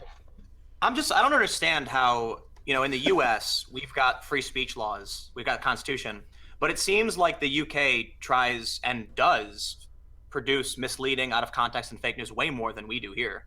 Yeah, because we don't have fucking rules for that shit. Well, we actually do. But I mean, like, I don't know why. We do have advertising press standards. They're just not applied. They're not applied evenly, yeah. Because this is the appeal of fat American white guys that hold guns going, my constitution! And that's why it needs to be protected, and that's why we need it in the UK. Yeah, I really wanted to. I want to see Sargon out there wearing a wife beater shirt, holding his bronze sword and a bow and arrow top of it. I'm defending I'll tell you what. Constitutional right. I kind of want that too. My American Constitution. If you've got, I don't know how many rares is probably good. Maybe the Power 9. You got the Power 9, Sargon? Is that good enough for trade for US Constitution? I don't have the Power 9, but no, yeah. I mean, the Constitution technically is free, isn't it? So. Are we talking about Magic again now? Yeah. Wait, yeah, do you play Magic, Tim? I will own you at Magic. Just like everybody Jeremy. play fucking Magic together, and I need to get in this It's shit. really good. That's why it's huge. When I was a teenager, I thought this looks kind of gay. Yeah, it's awesome. Anyway, let me get through these because I really want to go and watch The Handmaid's Tale. Breaking: Office of Elizabeth Warren receiving package containing smallpox infected blanket. Too soon. Spicy. Interview Ben Shapiro. I'm nowhere near LA, thank God. Glad to see Tim here. And okay, right, great. I think I'm caught up. And if I missed your super chat, I'm really sorry. But thanks everyone for coming on, and thanks everyone for watching. This has been very entertaining, I thought. I can't wait for the hit pieces saying that I fully endorse bombing all the Democrats. All the outtakes, that'll be good to see. And I'll see you all next time.